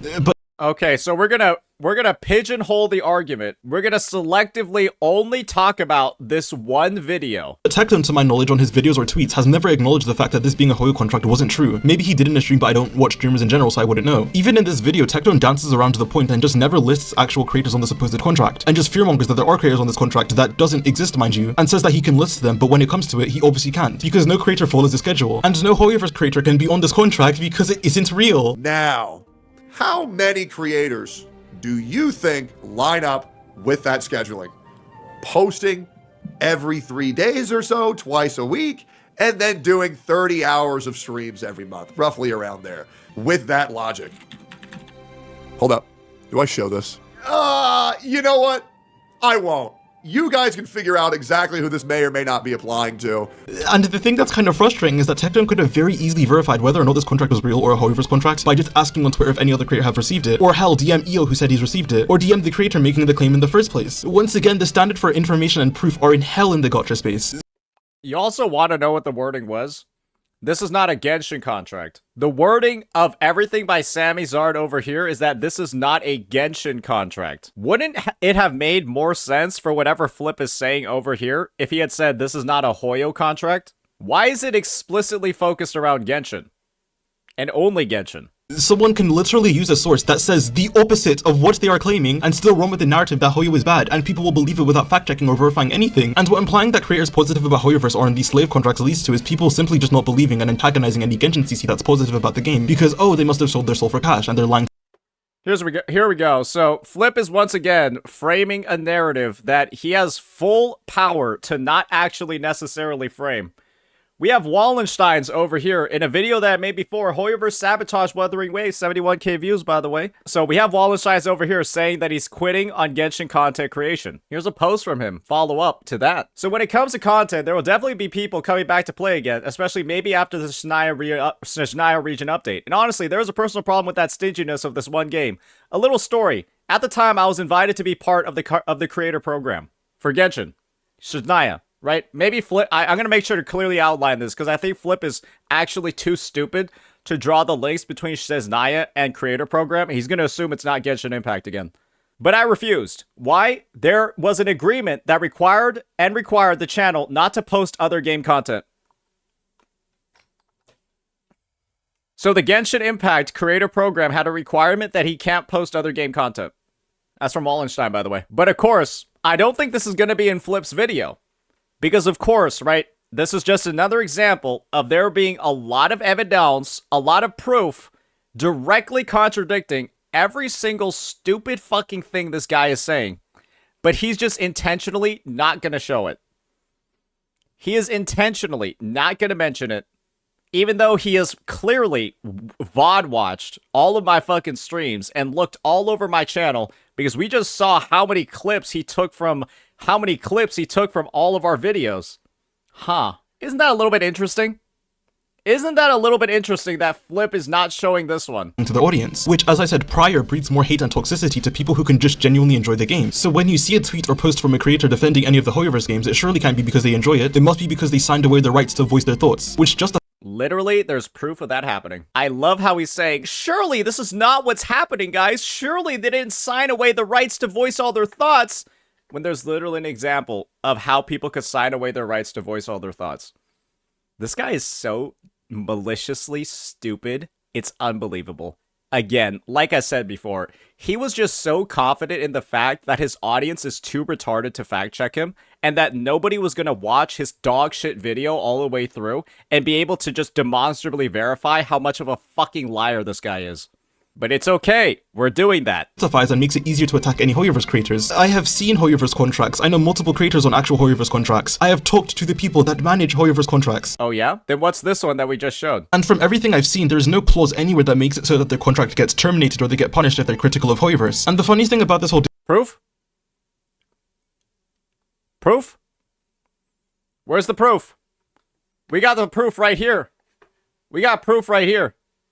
Where's the proof? discourse, especially with Tecton mentioning gacha smack, is that Smack looked through an actual Hoyoverse contract in depth that showed you they were allowed to renegotiate terms every 3 months and leave at any time they wanted, with no punishment or fees, in which he was actually surprised with how good the contract was for that. You know what, this is important. The term— And remember, he selectively decides not to show the part of the gacha smack contract, ladies and gentlemen. He selectively decides not to show the gacha smack contract portion that literally states, ladies and gentlemen, that Yomiholic, which is the subsidiary of Hoyoverse, can decide to terminate other sponsorships that might paint ZZZ in a negative light. Look at how he skips only to the good part of this contract. He only shows the good part of the contract. He does not show the part where it literally tells you that you can have other sponsorships, other partnerships canceled by the company. Another example of Flip, once again, presenting disingenuous arguments that are only one slice of the pie, that don't show the entire point of view, and he only looks at the stuff that is going to actually fucking bolster his points. Term of validity, how long are we doing this for, is divided into a probation period, so kind of like a testing period to see how things go, and the long-term formal period. 3 months is the long-term formal period. So every time 3 months is up, you reassess and see how things are. Yo, so St. Tontas, I've been sending you emails. I've been trying to contact you to Twitch Whispers, and you ended up bringing me on stream about this Miyagi situation. You brought me on stream and Mr. Pokey situation, and we never really got to talk about it. And I've been trying to contact you, so I was told to go through Kaiser. That didn't work. So here I am, finally DMing you, and I gotta say, I think we need to get on a call and sort things out, because we've been talking every day now on Twitch, and I don't know, man. It's just like, when you pulled me up on stream and then you call me some names or something like that, but we never really got to talk about it. It just seemed like really off-putting. So I think it's better if we talk things out, whether it's on stream or off stream, preferably on stream, because it happened on stream. So yeah, hopefully we get this sorted out. And yeah, we need to hop on call, because this is our friendship. It's not gonna work out.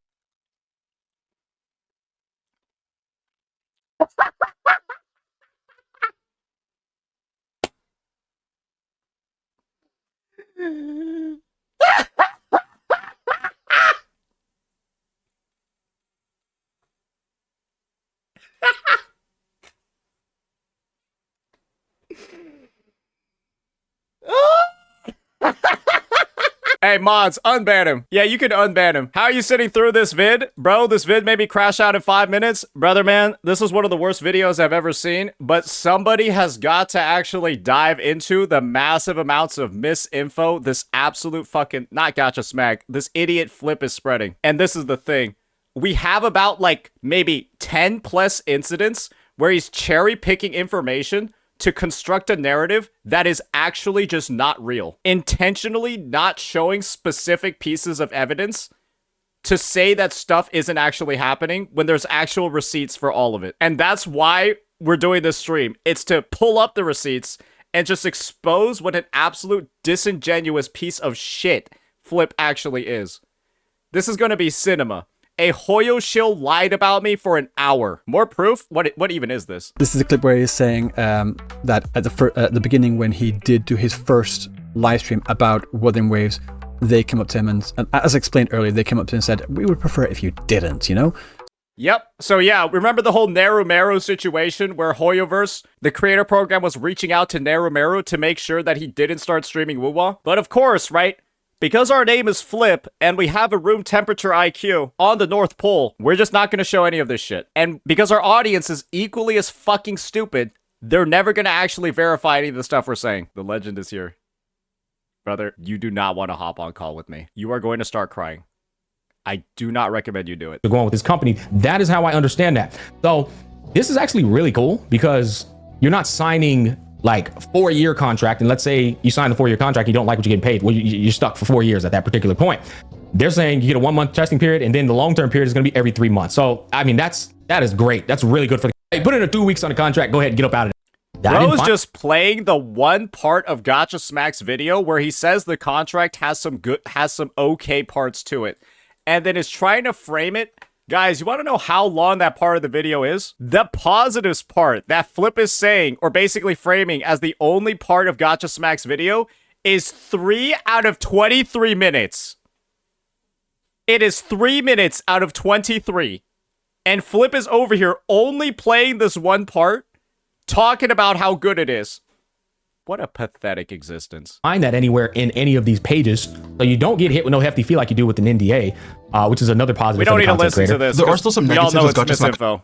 highlighted from the contract he had. They can turn down sponsors they dislike, and there's some other things he mentioned like the pay caps, which are dissatisfactory. Though again, you can leave at any time or renegotiate terms once every 3 months while not getting penalized. So what is the So you can renegotiate once every 3 months. Do you not seem to fundamentally understand? Like, this guy is so disingenuous, it's insane. the actual problem with these contracts? What makes them predatory or harmful to creators? And what makes them predatory or harmful to creators when the person in charge of the contract can decide what we can or can't do, and is going to take away the contract if we take on or start covering a game that they don't like? What's so predatory about that? And the thing that actually makes me kind of sad about this whole discourse is that 2 people I know have had their lives changed with the amount of money and opportunities this contract gave them, allowing. Yeah, and you want to know what? They've had their lives changed by the amount of money, and that also means that they've become restricted because they're now dependent on that amount of money to be able to sustain their current life. They're now dependent on that money because it's a consistent stream that's coming in. And when that contract, which they're dependent on for their way of life, restricts what types of games they can cover, it's like he's not able to connect the dots, and his audience isn't either. And he's preying on the actual stupidity in this player population to be able to drive the points he's making right now. Allowing them to become full-time creators. And one of the people I know is able to support their family with the help of this contract. It has been a net positive for them. And for this weird fear-mongering of a contract that has very fair terms in my opinion to be spun as this evil thing silencing Hoyoverse CCs, it's just upsetting to know that there's potentially creators in bad financial positions turning this down because they think they're selling out by signing them, or think they'll be trapped in a horrible deal, which from all the evidence I've seen seems to be false. Alas, from this point in the video onwards, instead of talking about actual just misinformation that's been spread, I'm now going to shift into talking about my opinion on things like Powercreep and Genshin, Star Rail and ZZZ, as well as minor things like Genshin's exploration, to try and give opinions that go against the popular consensus. I love how this guy is all about talking about the other misinformation when the only thing he's done for this 34 minutes of the video is just spreading his own. Once again, I feel like things are being very exaggerated in a misleading manner to portray the games as poorly as possible. So this is just a minor point, but I want to tackle the notion that Genshin currently has pay-to-win movement mechanics in Natlan, which is simply something I've never really understood, or at least I would understand the criticism if you don't actually use the characters or tools given to you. Did you just say there's no pay-to-win movement in Natlan?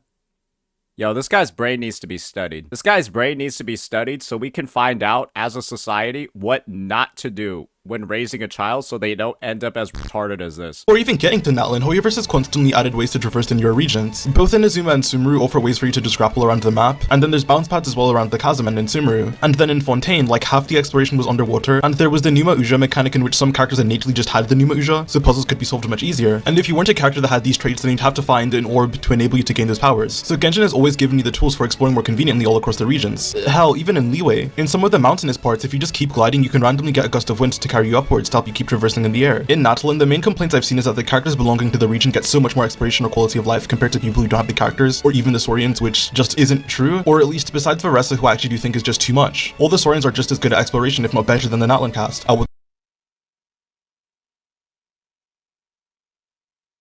He's just lying. Was he just confident enough to just lie about the game? The Saurians that you have to go to like set locations for to be able to like gain the powers of, they're better than the units that you just pull and they have them built into the kit? He's just lying. What they're designed to do. Mualani and the Hydrosaurian are both effective swimmers. Hell, the Hydrosaurian, if you aren't sprinting, is able to swim indefinitely, which is something Mualani can't do as she always consumes Night Soul. And because nobody needs to fucking swim this long unless they're intentionally framing a point in the most disingenuous way possible by going on a route that nobody in their right mind is ever going to take just to show how there's one slight advantage to the Saurian. there really isn't a notable speed difference between the two. With Kinich, I originally thought the Yes, the difference between the two is that you don't have to be the Saurian to do it with Mualani. Yumkasaur would be worse, but after playtesting, the Yumkasaur seems to just be better. Kinich moves slightly faster, but it seems like you just get the same amount of hype while traversing, or at least it isn't that noticeable. And the Yumkasaur is better even though Kinich is faster and always available? Even certain things the Yumkasaur does better than Kinich. For starters, they can enable a mid-air attack for some extra height even without grappling, so you're able to do 3 mid-air attacks whereas Kinich can only do 2. They're also able to Yeah, Kinich can swap to another unit that also flies. He can swap to another unit that fucking flies in the air. Completely regain their grappling hook charges after using a grapple point where Kinich isn't. Again, he's just cherry picking, intentionally misrepresenting arguments, only highlighting one part of the equation so that he can paint some narrative that's just not true. There's no point in this video where he actually genuinely portrays a single argument. He only shows bits and pieces that can support this brain-dead narrative that he has. And they are also able to just run up walls for some extra vertical height whenever they want, whereas Kinich has to use his grappling hook first, and it still ends up being quite clunky because you Bro just showed Kinich climbing up the wall and then says he can't do it. can end up actually climbing the wall. So I think I actually just prefer the Dentrosaurian to Kinich. They kind of just have better movement options, but no, the pay to win mechanics. Moving on to Shalon, and I will also concede that you seem to be more comfortable climbing with her than the Saurian or Kachina, who is just worse than both, but I don't think the difference is again really anything that impactful. For Chaska and the Kukusaurs also feel better. You're able to descend indefinitely with the Kukusaur and it won't consume any phlogiston unlike Chaska. And again, looking over my footage, I don't pick up a notable speed difference between the two. And if you are within the Kwahukan Cliffs, anyways, there are so many places for you to just get infinite stamina, to where you can just fly comfortably to your heart's content in this region where flying is required. For the Cryosaurian, there This is one of the stupidest people I've ever seen. the same as at Lolly or Roron, I can't notice a difference at all. These aren't even really exploration units and are just used for solving puzzles. Then with the Pyro Orca Movika, besides just traversing land, she isn't really that spectacular at doing anything else. Her swimming, climbing, and flying all have separate stamina bars. Have you ever considered the fact that it's because she's able to do all of them at once? Have you not even thought about the idea that Mavuika is able to do all of them at once? Is there a dinosaur? Is there a Saurian that does everything Mavuika does? Bro is a perfect condiment. Absolutely. That get consumed pretty quickly to where you can't even just depend on it solely. Her flight is only sustainable in the Kwahuakan Cliffs, and even then she still can't interact with everything like the Saurians can, and she's unable to descend or gain height. And she's only able to activate the grapple when next to a hook point, so no, Mavuika, despite being able to utilize all the movement mechanics, is always inferior to just using the dedicated Saurian. Can we put 4 Saurians into our party? I don't think Flip hasn't really... This is something that Flip refuses to acknowledge, is the fact that you can swap to Natlan characters, from Natlan character to Natlan character, and gain their movement abilities in the air. He's just refusing to recognize that because, of course, that wouldn't support the point that he's trying to make. That you can swing with Kinich and then immediately swap into a fly on Mavuika and then traverse that way and extend the fly time. But he's just not going to show that, even though he's a professional Genshin Impact player, right? Because, of course, that would bolster the argument that the game is becoming pay to win with exploration. And he's clearly shilling so hard, intentionally not showing the full features available just so he can drive that narrative. Jack of all trades, master of none ass character. And lastly, we get to Veressa, where as I said before, I am in agreement that I think she's too strong of an exploration unit, and should have the same restrictions they gave Yontan and the Electrosaurian. So that is at most 2 Natlan characters that are not even that much better than their Saurian counterpart. What are we really complaining about? Because people are vastly overrating just how good the Natlan characters actually are at exploring. And everywhere you would need to use a Saurian, you were given one to traverse or solve a puzzle. And not to be that guy, but this is a gacha game. If you genuinely think the exploration is that big of an upside, despite the fact that as shown it's really not, then just pull for the characters. Any of them. You don't actually have to spend real money to obtain a C0 Veressa, Mualani, Kinich, or Shilonen. They're all strong characters in the meta as well, and you can just grind the Primogems you need to obtain them, like you would with any other character in the game. But as I have already proven, Bro's just out here saying, oh, just pull them. Just pull them. You can get enough to get them free. Just pull them. Just pull all of them. Just pull characters that you don't actually want, just so the exploration doesn't feel cancerous. Just pull them. when you don't need to do that. And a lot of people comment on the fact that these characters don't feel that good outside of Natlan, which is also something I've said, in which, yeah, you don't need these crazy tools outside of Natlan because that's not how the developers want you to interact with their worlds. With Genshin giving out 50 pulls a patch and then 180 required for a character. Yeah, let me just play for 4 patches in a row. Let me just play for 4 patches in a row to be able to guarantee 1 C0 Natlan character with my 50 pulls a patch. You stupid fucking kid.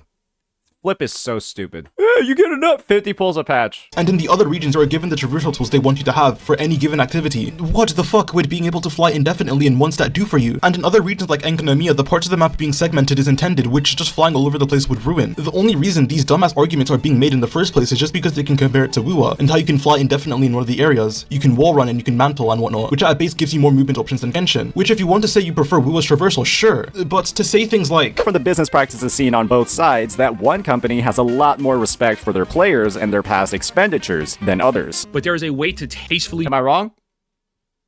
...do region locking and not make it predatory and not make your consumers feel insulted and feel stupid. Pulling characters strictly for the massively improved experience Check this they give out, you motherfucker! And not feel insulted. I love how he stupid. puts the B-roll that shows how broken it is. Pulling characters strictly for the massively improved experience they give you in the overworld. And the Kuro devs aren't using quality of life as FOMO to increase their banner sales. So you really didn't need to buy any of them if you wanted just exploration. You see that shit?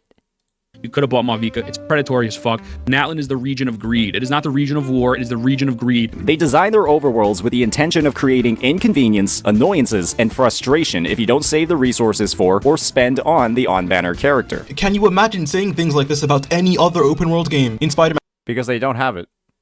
And 2, you're able to web sling and fly all over the place with web wings at lightning fast speeds. Because the... Is he comparing pay-to-win exploration mechanics that you have to pull on banner to a retail game that you just buy?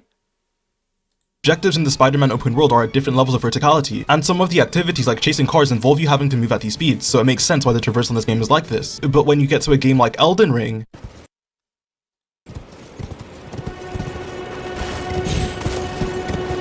Is he comparing Natlan pay-to-win mechanics on banner to Elden Ring and Spider-Man 4?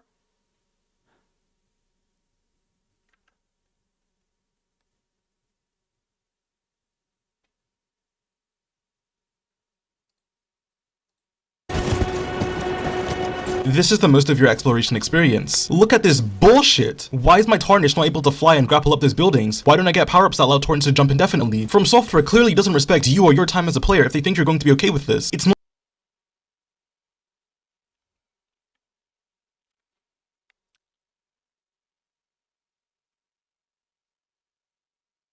like the traversal given to the player is set within the grasp of how they're supposed to engage with the world. The reason you can't do things like fly indefinitely in regions that don't demand it or grapple hook to any area you want in Genshin is simply because that isn't how Hoyoverse wanted to engage with the earlier regions, on top of the fact that it would also just break a lot of the puzzles they set up. Natlan is more open to putting things out of your way because they give you the tools to fly indefinitely or jump 3 times what you normally can, but that's not the case for the earlier regions, which is why Natlan characters have to be so restricted, so they don't just break the earlier puzzles. But I think that's all I need to say regarding how the traversal system being paid to win. So Hoyoverse intentionally makes a region annoying as fuck, and then makes the experience better if you pull the new characters. What are we even waffling about here? And simply is not true. Being able to run slightly faster than the other cast or chaining together a team that can't handle any hard fights is just slightly more convenient and doesn't lock you out of anything. You are given multiple free tools to aid you in exploring every region. Alas, that's all I really have to say about this topic, so let's move on to talking about something a lot more subjective, in which I would like to discuss endgame modes as well as power creep. I'm a Genshin theory crafter and I'm able to get all premium rewards in all 3 endgame modes across the games, even though I've barely played HSR and ZZZ, and I've quit multiple times when the game's bored me. Oh, sorry. Are you gonna talk about HSR and ZZZ's endgame even though you haven't played it every single day, Flip? But wait, I thought you were just shitting on us. Glaive, Keo, and I, because we don't play Genshin every day and then talked about the endgame. Wait, so why are you gonna talk about HSR and ZZZ? I need to see the login history, bro. You need to have logged in every single day, right? Those are your rules, right, buddy? Your rule is that you gotta be playing every single day to be able to talk about the game. But you've already talked a fuck ton about Wuwa. You talked about a TCG mode you didn't play. You talked about critiques for a game that you didn't play and that they were valid, even though you don't even know what the critiques are, and you wouldn't be able to know that they're valid. And now you're gonna talk about ZZZ and HSR, games that you have explicitly said you haven't played recently, but you're going to talk about them even though you said that's not allowed. You stupid fucking idiot. The topic is going to be a lot more subjective than the other, so if that doesn't interest you, then go ahead and skip to the end of my conclusion. This section doesn't really affect that much. To close this video out, the last topic I want to dive into is power creep and endgame, as I also think that this discussion has become like actual cancer in this community. He's going to talk about power creep and endgame. Meta discussions for games that he's explicitly said he doesn't play. And I'm mostly going to be going over the points being spearheaded by St. Tontus, as he's the loudest and dumbest when it comes to things like this, just shouting buzzwords without any substance. And I've seen people actually take him seriously when it comes to things like this, which is insane, as he commonly criticizes the big 3 Hoyoverse games for the endgame being too hard, but How would you know anything about the validity of my critiques, Mr. Flip, if you haven't played the games? How would you know anything about the critiques when you haven't played the games? You're self-admitted. So, what leg does he have to stand on to even approach this topic? I'm over here. If he's going to talk about ZZZ, this is going to get wild. Because you want to know why? I have full cleared the Shiyu defense for like the past 4 or 5 months. Max rewards on Deadly Assault. All of that. Bro definitely does not even have close to the track record that I might have had. And he's over here talking about it like he's got some leg to stand on here in this conversation. Oh boy. He barely understands how to properly play the games in the first place, especially when he isn't being wheelchaired by his chat, and he also doesn't understand the fundamental mechanics of the game anyways, so his opinion on these endgame modes should not be taken seriously. When he doesn't— Oh, so he's saying I don't know how to play the games. He's saying I don't know how to play the games when I have 9 out of 9 cleared the Deadly Assault, all M0 characters except for a fucking Zhu Yan, and mass fucking full cleared Shiyu defense for the past 3 months. Past 3 or 4 months. But he's just saying I have no idea how the mechanics work. And I have no idea what I'm talking about. He is just actually spreading misinfo. He's just lying once again. Doesn't understand the combat systems of the game he's discussing. St. Tontus has said that Genshin is unplayable without elemental reactions. The DOT system isn't supposed to be the main way to deal damage. Yeah, this is the thing. Guess what happens in Genshin Impact? Yeah, if you don't use the elemental reactions, your team is actually not playable. Which, first of all, isn't even true. There are tons of— Yeah, and you know what else I say in that video? There are some teams that are designed not to use them, like the Animo and the Geo teams. I literally say that in the video as well, but he decided to cut that part out. You either use reactions or you use the Animo and Geo team, but he cut it out. What a disingenuous, lying little piece of trash. Show proof? Oh, gosh. Box. Oh, nice this ad. Summer, make KFC your go-to pit stop for $7 fill. If you're not using elemental reactions, your team is just useless. It's awful. It's terrible. Completely trash. Super restrictive for team building in the long run. You want to use your Pyro DPS? You better make sure you have a Cryo or a Hydro character on there. Otherwise, they literally cannot be used. The only one that sounds mildly— I think at some point later on, I talk about the Arrow, or the Animo and the Geo teams. Yeah, I talk about it at some point later on in the video, but that's the whole point. We give a specific example of where a DPS, like a Pyro one, is actually just going to be dog shit. Unless you have Hydro or Cryo on the team.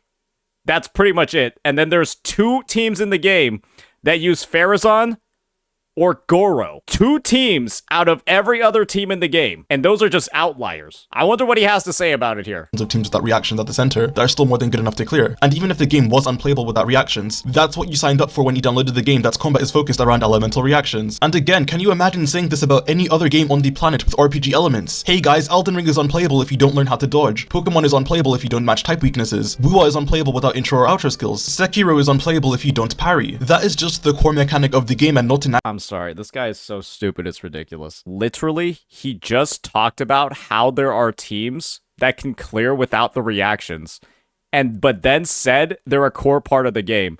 Even after he just said there are teams that can clear without the reactions.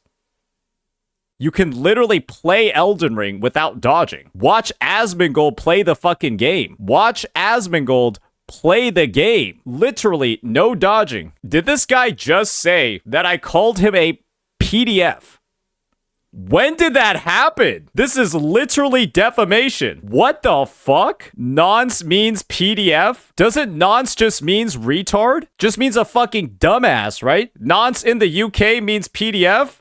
Oh, well, I'm not in the UK. Nonce is a British slang term. Oh, sorry for showing the better game. Well, I'm not British. So, yeah, my definition of nonce is retarded. So, Flip, I don't think you're a pedophile. I think you're just one of the stupidest people on the planet. Let me correct myself there. My intention behind using that word was to call you a fucking idiot. So, let's go with that definition instead. Because, yeah, nobody says that shit over here in the US of A. But yeah, you're fucking stupid. I love how he's gonna make sure that he has some excuse not to address any of the massive amount of information that he's displayed. Your dictionary, nonce. A stupid or worthless person.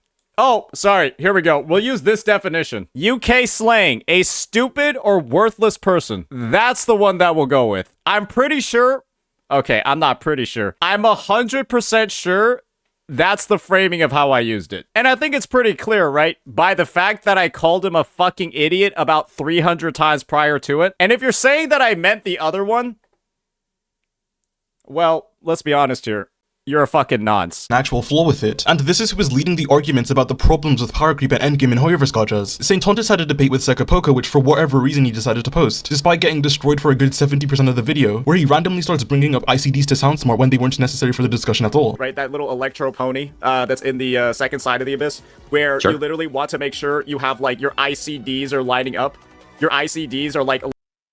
Yeah, ICDs, characters with lower ICDs break shields faster. Isn't Flip a theory crafter for Genshin? Like, I literally bring up ICDs because it has an elemental shield that goes down faster when you have lower cooldowns on the elemental application. For example, a Jing Cho or a Zhang Ling will break elemental shields faster because they have no or lower ICDs. And this guy is saying that me bringing up ICDs when talking about elemental shields is not valid. He's so stupid, it's unbelievable.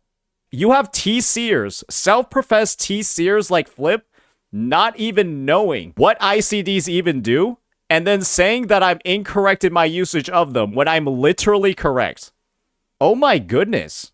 This is insane. Lighting up to, like, ensure that... Can you explain what an ICD is? So, shields in Genshin Impact, elemental shields, will only go down when an elemental reaction is applied to them. They go down by like a set amount depending on the amount applied of the element. And an ICD is a cooldown on how much you can apply an element within a certain frame of time. And so a character with low or no ICDs have no cooldown on their elemental application and can break the shields faster. And so I talk about an enemy with a shield and how you want characters with low ICDs to break the shield faster. And Flip over here, a self-professed Genshin T-seer, is trying to be like, he's just talking about ICDs to sound smart. And then the only thing he's doing right now is he's exposing how little he actually understands about the game he gets paid to cover. What an absolute fucking nonce. You're dealing enough elemental ticks to, like, break the shield in time. Yeah, exactly. There are specific units that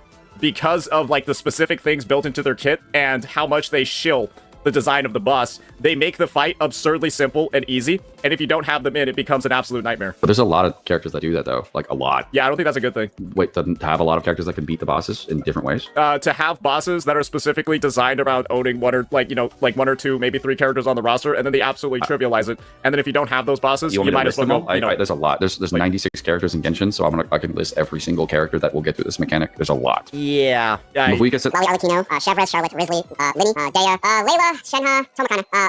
Is he just gonna show Sekapoko dodging the actual point being made? He's just gonna show Sekapoko dodging the point for literally the entire discussion, which is, I don't care how many solutions you have for this shield boss. The idea is that bosses shouldn't be shielded in the first place. Is that so hard to understand? Ayaka, I did the other guy's cool. Ganyu, Rosaria, Yanfei, really well actually. Not Kaya, Bennett, Zhengling. That's the 1 or 2. Yeah, what if you don't want to play them? So you don't want to play the characters that are good for the fight? Nightmare. That's okay, the difference. That argument is bullshit, by the way. Okay, literally every single player in Genshin owns Kachina, who is a free character that we have all received. Yeah, I don't want to use a midget on that the team. Character is free.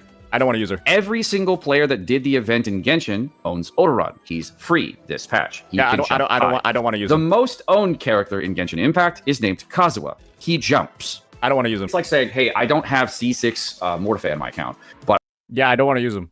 I've been playing for 3 years. Yeah, there's no content in the game that requires a C6 Mortifae. Okay, so the game is easier. Saint Tontis is...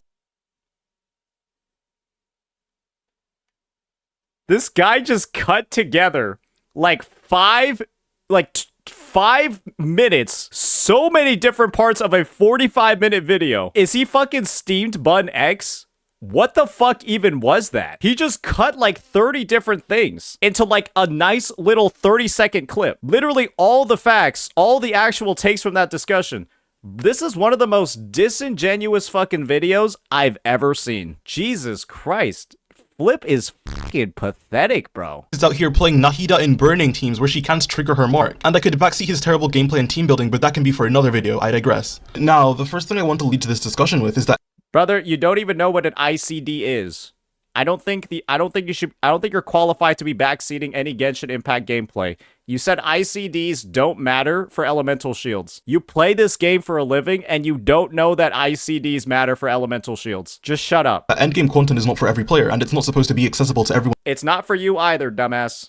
By nature. Most of these games' content exists independent of endgame modes. Even if you take away Genshin's endgame, you have the entire open world, Archon quests, story quests, and so on. The same thing with HSR to a lesser extent, especially with the fact that the game literally drops 8-hour-long quests to keep you occupied. They don't expect you to do that in one sitting, they expect you to play and digest that over the course of an update to keep you busy, and that has been the loop since launch. And the same thing with ZZZ as well, with the seasonal events to give you something else to do alongside that. The endgame in these games don't lock you out of any meaningful content or stop you from progressing the story. They are designed for people who like combat a lot and want to be tested. You do get the premium currency for beating endgame modes, but even then you can get a majority of the premium rewards by doing the lower difficulty options the game provides you. For Deadly Assault and Theater... Okay, so this is just the EO take. If you're not gonna get good or pay to win, fuck off. Hey, it doesn't really matter that much. Who cares that you want to beat the game? Who cares that you want to 100% the game? Pay or play this game like a job or go fuck yourself. Because I'm out here and my job is to defend Hoyoverse. Because they can't deliver an actual good experience unless you're willing to spend money or play the game like a job. Because the developers have failed, I'm gonna go ahead and start defending the decision in any way possible. Well done, Flip. Hats off to you. Getting a partial completion was... Another Hoyo elitist has entered the situation, ladies and gentlemen. Will give you all the premium currency. And even if you can't push all the way through MOC or Spiral Abyss, you can still net a large amount of gems through partial clears. And if you care so much about getting all of these rewards, then you as the player should work towards that. These endgame modes are optional content which will not hinder your experience if you choose to ignore it, and the difficulty and inaccessibility is not... It does hinder your experience, because you feel like you're not allowed to play the game or enjoy all of the game unless you pay money. A design flaw, it's the design intent. You are supposed to be challenged, you're supposed to struggle, and you're ideally supposed to bang your head against the wall until you complete. The point is, and this is the thing, he's so stupid that he's not able to recognize this. He just said, you're supposed to bang your head against the wall, you're supposed to struggle, you're supposed to try hard. But you just pull the newest on-banner unit and there's no difficulty at all. There's absolutely no effort put into any of the content when you pull the newest unit. So even this argument completely fucking falls apart. It completely is dismantled, because if that was the case, pulling the newest unit wouldn't trivialize the endgame mode, but it does. And so even this one doesn't make any fucking sense. And if you can't, then tough, it's your job to rise to that challenge. I don't know where the idea that the endgame content is supposed to be a chore you do every time a reset's come from. In fact, the Hoyoverse games are probably some of the most generous when it comes to endgame content in the wider gaming space. A while ago, I was really into Destiny and its endgame modes were called raids that are infinitely more challenging than anything in these gacha games, whilst actually locking you out of some of the best set pieces, equipment, and Oh, sorry. Hey, Flip, are we comparing this to Destiny 2? Also, I want to make sure one thing. Have you played Destiny 2 daily for the past 30 days? Flip, you need to make sure you post your play logs of Destiny 2. We need to make sure you've played it for the last 30 days. Otherwise, you're not qualified to talk about it. By your own words, once again. Upgrades if you didn't do them. Not only that, but you needed to assemble a full team of 6 without matchmaking, grind to get your level up to play the mode, and on top of that, if you didn't bring the right gear, people just wouldn't team up with you, as you'd be too much of a hindrance. And one run of these raids that lasted hours wouldn't even get you everything that you needed. On top Yeah, he would probably know what it's like not to get teamed up with, because I'm pretty sure he was the last pick for every single group project in school with how fucking stupid he is. of drops being RNG. So to see people complaining about fucking ZZZ's endgame being too difficult, or pretending they're being locked out of meaningful content when it's normally just a wave of recycled mobs in a recycled arena baffles me. Even if I couldn't personally clear the content, I don't think I'd be missing out on too much of an experience. You haven't played it though, so shut up, little boy. You haven't played ZZZ. You admitted you haven't played ZZZ. Why are you talking about it, little boy? Hell, if we're talking about Zenless, I have an M0 Ellen which I got on release, and like 2 months ago now I wasn't able to clear. I was using a Colita with my Evelyn because I didn't have lighter, and I played the game on and off, but after looking at some guides on how to play these characters and what drive discs I should be farming, even without being the best at the game or having the best stuff, I'm currently able to clear with a 1.0 team. On Ellen, who's one of the again, I need to clarify. This is some of just the most disjointed, absurd, ridiculous arguments that I've ever fucking seen a person make before. I scripted this before the Ellen buffs were even announced. She's very good now, but I was able to clear with her prior even without the buffs, while using Evelyn with Colita, who's a very hard character to play, and it was satisfying going from not being able to clear to being able to do it on stream without that much difficulty, because it was a struggle to get here, and that is what endgame mode should feel like. And in HSR, you are literally given 41 days to formulate a strategy to plan out what your best pull should be to make your account stronger, as well as what you should farm. So no, endgame modes do not have to be accessible. How many pulls do you get in 41 days? Is he justifying the power creep in HSR by saying that you have 41 days to plan your pull? To everyone. They are a goal you are meant to work towards by design, and it's completely optional. But that's it with the wider endgame discussion. Let's move on to talk about HP inflation. So a lot of the sentiments I see in the gacha space, or at least the vocal complaining part, is that HP inflation isn't a valid way to increase difficulty, and therefore by increasing enemies' HP, Hoyoverse is artificially creating difficulty, instead of introducing mechanics that challenge the player. And then people will just link charts and be like, look how much the HP has increased, missing context to show why the HP has increased in the first place. One thing I do want to put out there is that HP inflation is not inherently a bad thing, nor does it show a lack of confidence on the developer's part. Increasing HP pools has always been a way to increase difficulty in any RPG ever. If you look at Elden Ring, you fight Margit, who has a low amount of HP, but when you fight him again later in the game, he now has a more complex moveset on top. That's a different fucking boss, you stupid fucking idiot. It's a completely different boss with a completely different moveset. And we just said it's just Margit again? And this is literally like 20 hours later in a normal playthrough? 10, 15 hours? Bro is like actually using Elden Ring as so many ways to like bolster his point, when he has literally no fucking clue what's even going on in this game.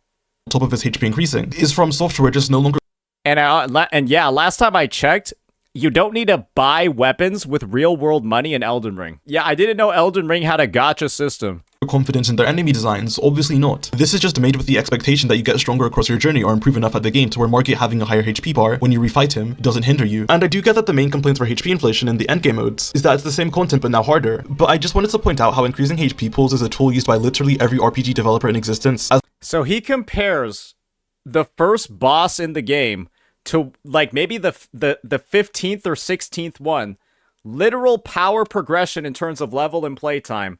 And then he's comparing it to an endgame mode, a reset of an endgame mode that requires the same level to enter and is just reset every 2 weeks. He's comparing those two. The first boss in the game of a like 50-hour game to a fucking 2-week resetting thing. This is one of the most disingenuous comparisons.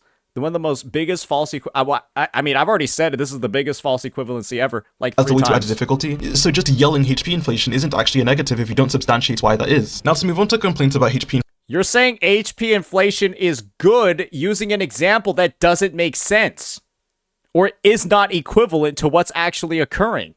Inflating with the same content. I still feel like this discussion is being completely overblown for a few reasons. First, when looking at 1.0 cycles with ZZZ, HSR, or Genshin, I feel like people forget that they were complete jokes. Up until around like mid-Sumeru or around the beginning of Fontaine for Genshin at least, people were complaining that the Abyss was too easy and that the enemies were too squishy for Oh, sorry. Flip, did you play during those times?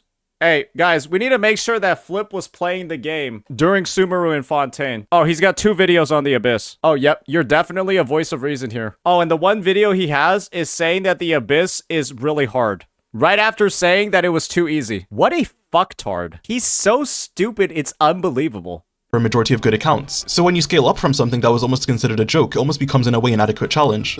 Okay, hey, just because it works with our argument now, we're gonna say it was a joke, even though we're on the record saying it was too hard, guys.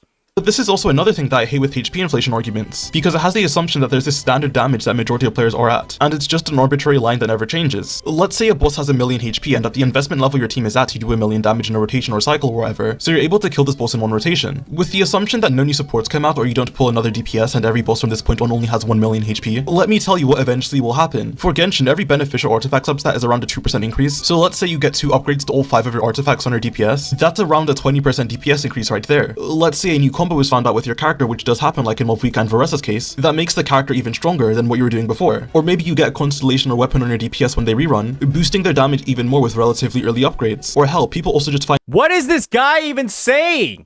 better ways to beat bosses over time. If the HP stayed the same, even if no new characters came out to power creep the old ones, people will get better at using their characters and get upgrades for characters over time, to where if HP doesn't increase, you will just outscale the content and it will be too easy. And from here, the common argument is, oh, just add more mechanics to the enemies or bosses, but I feel like people ignore that mechanics only work if the enemy doesn't immediately fucking die. Let's look at Rune Guards in Genshin. These are supposed to be challenging enemies, or at least at the beginning of the game they were extremely powerful, and one— Is he just saying that— I don't think what this guy seems to understand is that makes sense. This argument that he's talking about of people progressively getting better at the game, learning new rotations, all of that, that makes sense maybe in the first 3, 4, 5 months of the game. But when Genshin Impact is doubling the HP of its Abyss between 4.0 and 5.0, between 4.3 and 5.4, Genshin Impact basically doubled the HP of the Abyss. How does this whole argument about finding new tech, getting better at the game, even make sense over 4 years into the launch of the game? It literally falls apart when the changes and the rampant HP inflation is happening 4 years into the launch of the game. And guess what, guys? I've got another video of it. Hey, we're gonna pull up another piece of glue, ladies and gentlemen. Oh, man. I've got the glue. Look at the HP in version... check it out, ladies and gentlemen. Oh, it's too easy. Look at the HP in version 4.3. Look at the HP in 5.4. And 5.5. We're at the 8.7 million mark. And in 4.3, we were at the 4 million mark. We were at the 4 million mark in 4.3. And in 5.5, we're at 7.5 million in one version patch cycle, more than doubling the HP in 1 year. And now we're over here saying, oh, yeah, it's just this happening 4 years into the game. This happening 4 years into the game is just the players getting better. But of course, right, good old Flip over here is never going to show the numbers. Good old Flip over here is never going to actually look at the facts when it comes to HP inflation. Because, of course, that wouldn't agree with the stupid fucking dog shit takes he's making. Whereas in ZZZ, guys, you have 58% HP inflation in 3 fucking versions. Yeah, 58% since version 1.4. In 3 updates. In 3 fucking updates, boys. That's ZZZ. See that right there? 58% in 1.7. But hey, yeah, that happening a year into the launch of the game, yeah, it's just the players getting better, bro. Totally not any predatory stuff going on in the background here. One of the only ways to stop them is to aim at their weak points twice to stun them. But now we're at a level in Genshin where people don't actually interact with the rune guards in this way, and instead just kill them. Because who gives a shit about the enemy's mechanics when you can just choose to kill them instead? Did you know that the Pyrofatui agent actually has a mechanic where he sends out clones all around you and then does a finisher attack when he gets enough clones? No, because most people just kill it before that happens. It was only in Natlan where they added this enemy as a local legend that people could see that, hey, these guys are actually pretty difficult to manage. So unless HP pools are high enough in the first place or the mechanics being added make you unable to do damage, or massively increase the enemy's defense, adding mechanics onto the same HP pool won't do anything because people will choose to just ignore the enemy's mechanics and kill it instead. In a way, how about you just make it do this attack faster? And then bro's out here showing overworld mobs. HP inflation almost facilitates mechanics, as the higher a boss's HP is, the more ways the developer can throw things at you to trip you up. And another thing I dislike about HP inflation arguments when you just look at a graph and soy out about how much it increases, is that if you look at the MOC cycle where Svarog had tons more HP than he did previously, that MOC had a mechanic where percentage-based damage was dealt to elite enemies if he killed the Trotters. If Svarog had the same amount of HP with those mechanics in the MOC, he would just die instantly. Nikador has a ridiculous amount of HP too, but only because if you kill the totems he spawned, you can fucking nuke him, which if he had 1.2 enemy HP, again, he would just die. The pillar boss in Genshin has a ton of HP too, but when you break the pillars, his resistances drop by 90%, making you deal a lot more damage to him, and the pillars you break nuke 15% of his HP. And because of this, it makes it so that any team you bring to that boss can realistically clear in 2 cycles of pillars, resulting Oh, you mean the pillars that you can't climb unless you're from that land? Oh, okay. in very consistent clears no matter what team you use. So no, you can't really just point to a graph and yell HP inflation, because in isolation it isn't even really a bad thing, and Hoyoverse continues to— Why don't you show the graphs then, if they're so insignificant? Oh wait, because they would disprove the point you're trying to make, because 100% HP inflation in the span of one version cycle is just fucking crazy, no matter how you cut it. To add mechanics to these enemies or endgame modes that justifies why the HP has to increase in the first place. And speaking of mechanics, let me just rant about the Natlan enemies, as this is also something that's been discussed horrendously even by Genshin YouTubers, as well as those outside the space that don't understand how these enemies actually work. Every single one of these enemies is extremely manageable with or without Natlan characters or specific units. If not, using the less popular options can even just be better than what you would think. Bro's out here still harping on the idea that the main point is that the end game and its difficulty is 1000% fucking trivialized and becomes an absolute joke just because you pulled the units, and then they make it feel cancerously annoying or difficult if you don't pull them. That is and always has been the point. But let's see how he waffles about it this time.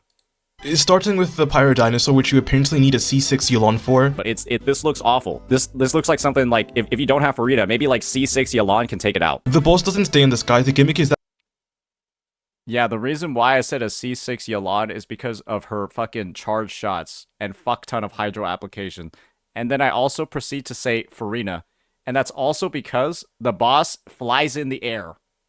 So again, for some godforsaken reason, bro has hyper-analyzed every single one of my videos for some fucking cherry-picked shit that will fly down and spawn 2 Pyro Blooms, and you have to take out all of the blooms for it to stay on the ground so you can rail on it with elemental application. Furina having her pets that automatically Torgu the dragon is nice, but it's not a sole requirement, and Jingcho, a 4-star, has the fastest hydro application in the game, making it— I love how bro doesn't show footage from the Abyss, where the boss can just decide not to attack you on the ground and just rain fire on you from above. He decided to specifically wait for its overworld boss to do an attack where it flies down to the ground so that he could break it with a melee unit, when you literally don't have that opportunity in the fucking Abyss. Much easier with him. So even fucking Barbara could do this effectively. This is just an application check, which is the exact same thing for the Papilla. It's not a Natlan check, it's an elemental application check. Hyperbloom teams destroy this, double Hydra teams with Jingcho destroy this, burning teams destroy this, which don't even need Emily to be good. You can play quick burn setups with Nahida. Any team that enables C— Wait, did he just say you can play burn teams with Nahida, but then proceed to shit on me?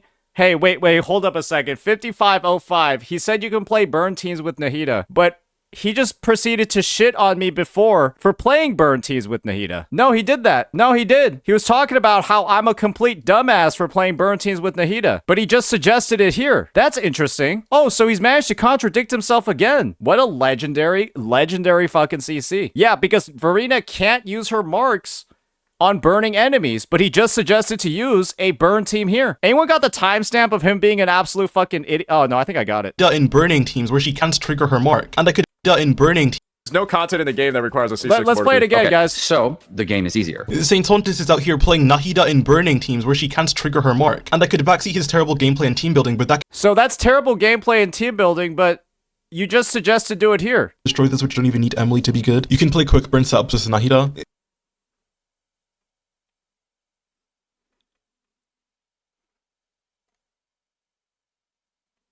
What a disgusting individual. What a disgusting, disingenuous, retarded piece of shit. I am too smart for you, Flip. I don't think you recognized what was going to happen when you decided to make a 1-hour hit piece on me, filled with complete fucking lies. You are so dumb and so stupid, you got lost in your own fucking editing and didn't even realize you have contradicted yourself at least 30 fucking times across this entire video. You accuse so many CCs, so many people of making disingenuous, bad, misinformation-filled arguments, while you proceed to do the exact same thing not even 2, 3, 4, 5 minutes later in your fucking video. And then you also proceed to say, oh, he called me a nonce because I'm being a fucking idiot. He called me a nonce. And so because of that, I don't need to respond to him. I don't need to respond to him exposing every single one of my points as garbage. He called me a nonce. Professional fucking victim. Little bitch boy baby. This is going to be a crazy video to upload. Hey, good luck on the Genshin career after this. Mr. Oh, ICDs don't matter for elemental shield. You don't even fucking understand this game. You're so stupid. You don't know basic mechanics about ICDs after making content on this game for 4 years. You're this dumb.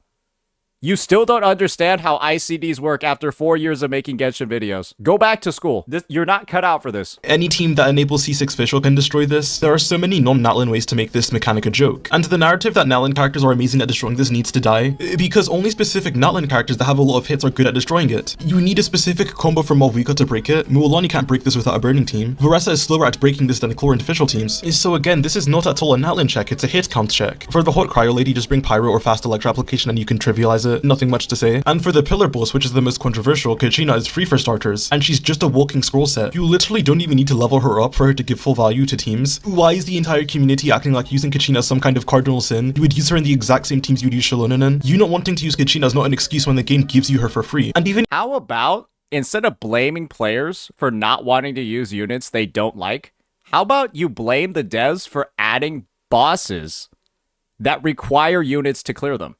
Why are you blaming players for the devs adding bosses that require specific units? Have you ever thought about that for a second?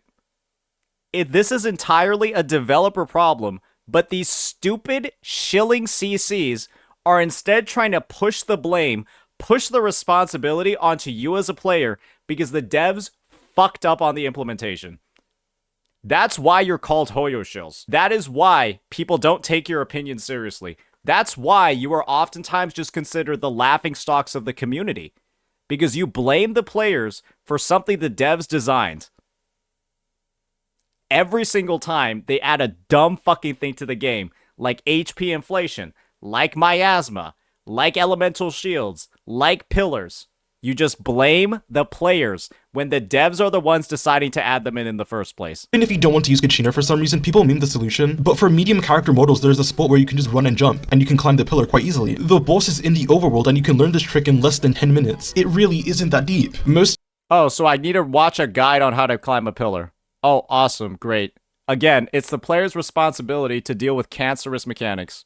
Teams in Genshin use at least one character with a medium model, in which the climbable part of the pillar is really wide and faces towards the boss, in which all you have to do is look left and jump into this ridge. And even if you don't want to do that, so many characters have vertical movement. Some very flexible characters have vertical movement, like Kazuha and Shanyan. Most Natlin characters who aren't Shilonen or Kachina are able to just jump up to it. Even if you want to discount climbing, there are simply too many ways for almost every team in the game to climb this pillar for it to be a real issue. But that's all I have to say regarding the Natlin enemies. Because of the release time of this video, I was going to bring up how St. Tontus completely misrepresents the miasma mechanic in ZZZ, making it sound way worse than what it actually is, but so many creators have clowned on him, so I don't see the need.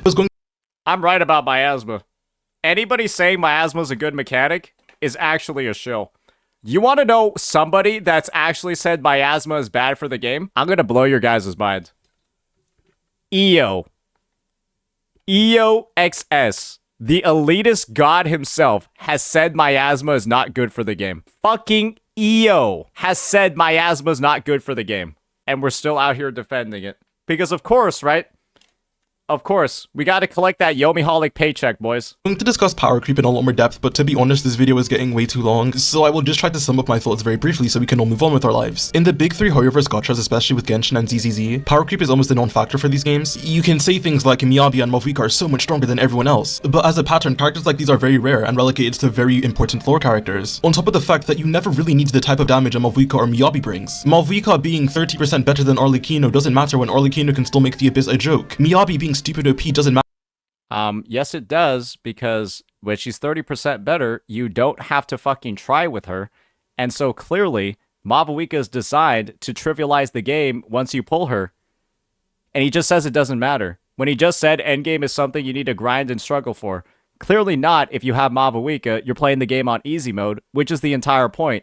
They HP inflate the game, and then they also proceed to release characters that deal 30% more damage than others, and so the endgame becomes trivialized for everybody that has Mavuika, and then becomes a disaster nightmare for everybody that doesn't. It's so easy to understand this argument, but you'll just have shills like this telling you it's not valid. Matter when there are people using free-to-play ability comps dominating the game, while not even using the full allotted time for a max clear. You can say power creep exists, but in isolation it isn't really a problem. Genshin very often goes This is the most person I think I've ever seen on YouTube. Back to buff older units and archetypes through newer characters. Zenless didn't even really have a power creep problem, as the older units are still viable, with a free A rank being one of the best supports. And yet they still buffed Ellen despite her clearing content fine. And HSR, which in my Are we talking about Ellen being good and fine? opinion did have the most issues with making characters obsolete, is also trying to rectify its issues by making older units stronger, as well as the fact that it also constantly buffs older units with newer supports, allowing a majority of the older DPS to still be viable. Herta clearing 2 cycles faster than Jinglu doesn't really matter if you're still able to earn all the rewards with Jinglu. Bro's just saying, who cares if everybody gets power crept as long as you can clear? Hey, who cares, bro? Hey, who cares if you're right on the cusp of not clearing? It's fine if you can still clear, guys. Who cares if all the new units are 95% faster than the old ones? Hey, the old ones can still clear.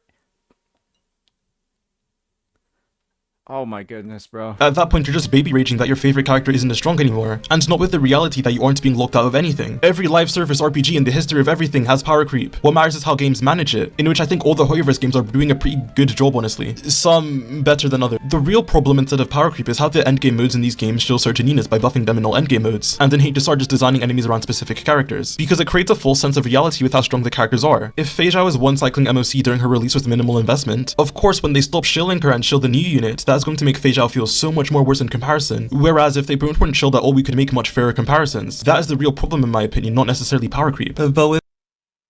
So, it's fine, it's bad when the units are shilled and deal more damage than everybody else, but it's a-okay if they release a character that does 30% more damage than everybody else at a baseline. Is this guy retarded? He just said it's not good for a unit to be shilled and deal more damage, but a unit dealing 30% more damage at a baseline is better. That's fine. Because he just said the whole exact thing with Mavuika doing 30% more than Arlecchino, and that's okay. This guy has a disability. He collects disability 1,000,000%. The NHS is getting scammed by this fraud. Actually, no, the NHS is doing its job paying this guy. With that, I have rambled long enough, let's close out this video. All in all, as we can see from everything I've pointed out in this video, a lot of the pretenses for arguments between gacha communities are quite— The only flip that happened is the fucking backflip his mother did onto her stomach while she was pregnant with him. Jesus literally from Christ. fabrications, frontlined by figures like St. Tontus and Glaive Kyo and the likes, to just make people angry at each other for their benefit. And this tribalism has not helped any of the games be better or made the community better. In fact, it's only made the communities worse and more toxic, with all the misinformation, engagement farming, and pointless discourse over nothing being started. And as I have alluded to in the title, attitudes and behaviors like this will only make the gacha community a more toxic and unpleasant place to be, as suddenly everything is an agenda or conspiracy theory. No one can actually like playing Hoyoverse games, they're being paid out and bootlicking, and no one can actually enjoy Wuwa, either they obviously just hate Genshin and nothing else. This entire video is just completely filled with so much misinformation that basically what we just did was not just cover it in depth, we went over every single point that he made and explained very clearly where the misinformation is coming from, where he's just made up examples, cherry-picked what he wants to show, purposefully omits parts of videos to drive his contrived fan fiction narrative as much as he fucking can, and he does this for a whole fucking hour. This is going to be the length of a feature film movie. I think it's right now, the count is about close to an hour and 30 minutes. We're going to be uploading this entire fucking thing, and guess what? We're showing everything here. We're breaking all of it down. This guy is a bona fide Hoyoshill who is on the record just fucking lying. And depending on his audience being so incredibly stupid that they can't verify, validate, or fact check any single thing he's saying. Because guess what? His audience is full of Hoyoshills as well. And I think anybody that would ever disagree with him would be so baffled at the amount of misinformation that is coming out of his disgusting fucking pie hole that they can't actually finish the entire video. And I think I've gone far enough. There's 3 minutes left, but I really just want to go do something in Minecraft after having experienced the previous 59. So I think we're just going to cut it off over here. Hopefully, we've dove into and broken down every single bit of just ass fucking knowledge, ass misinformation, ass points that this guy has made, and clearly dictated and explained why they're ass. Let me know what you all think, ladies and gentlemen. Peace.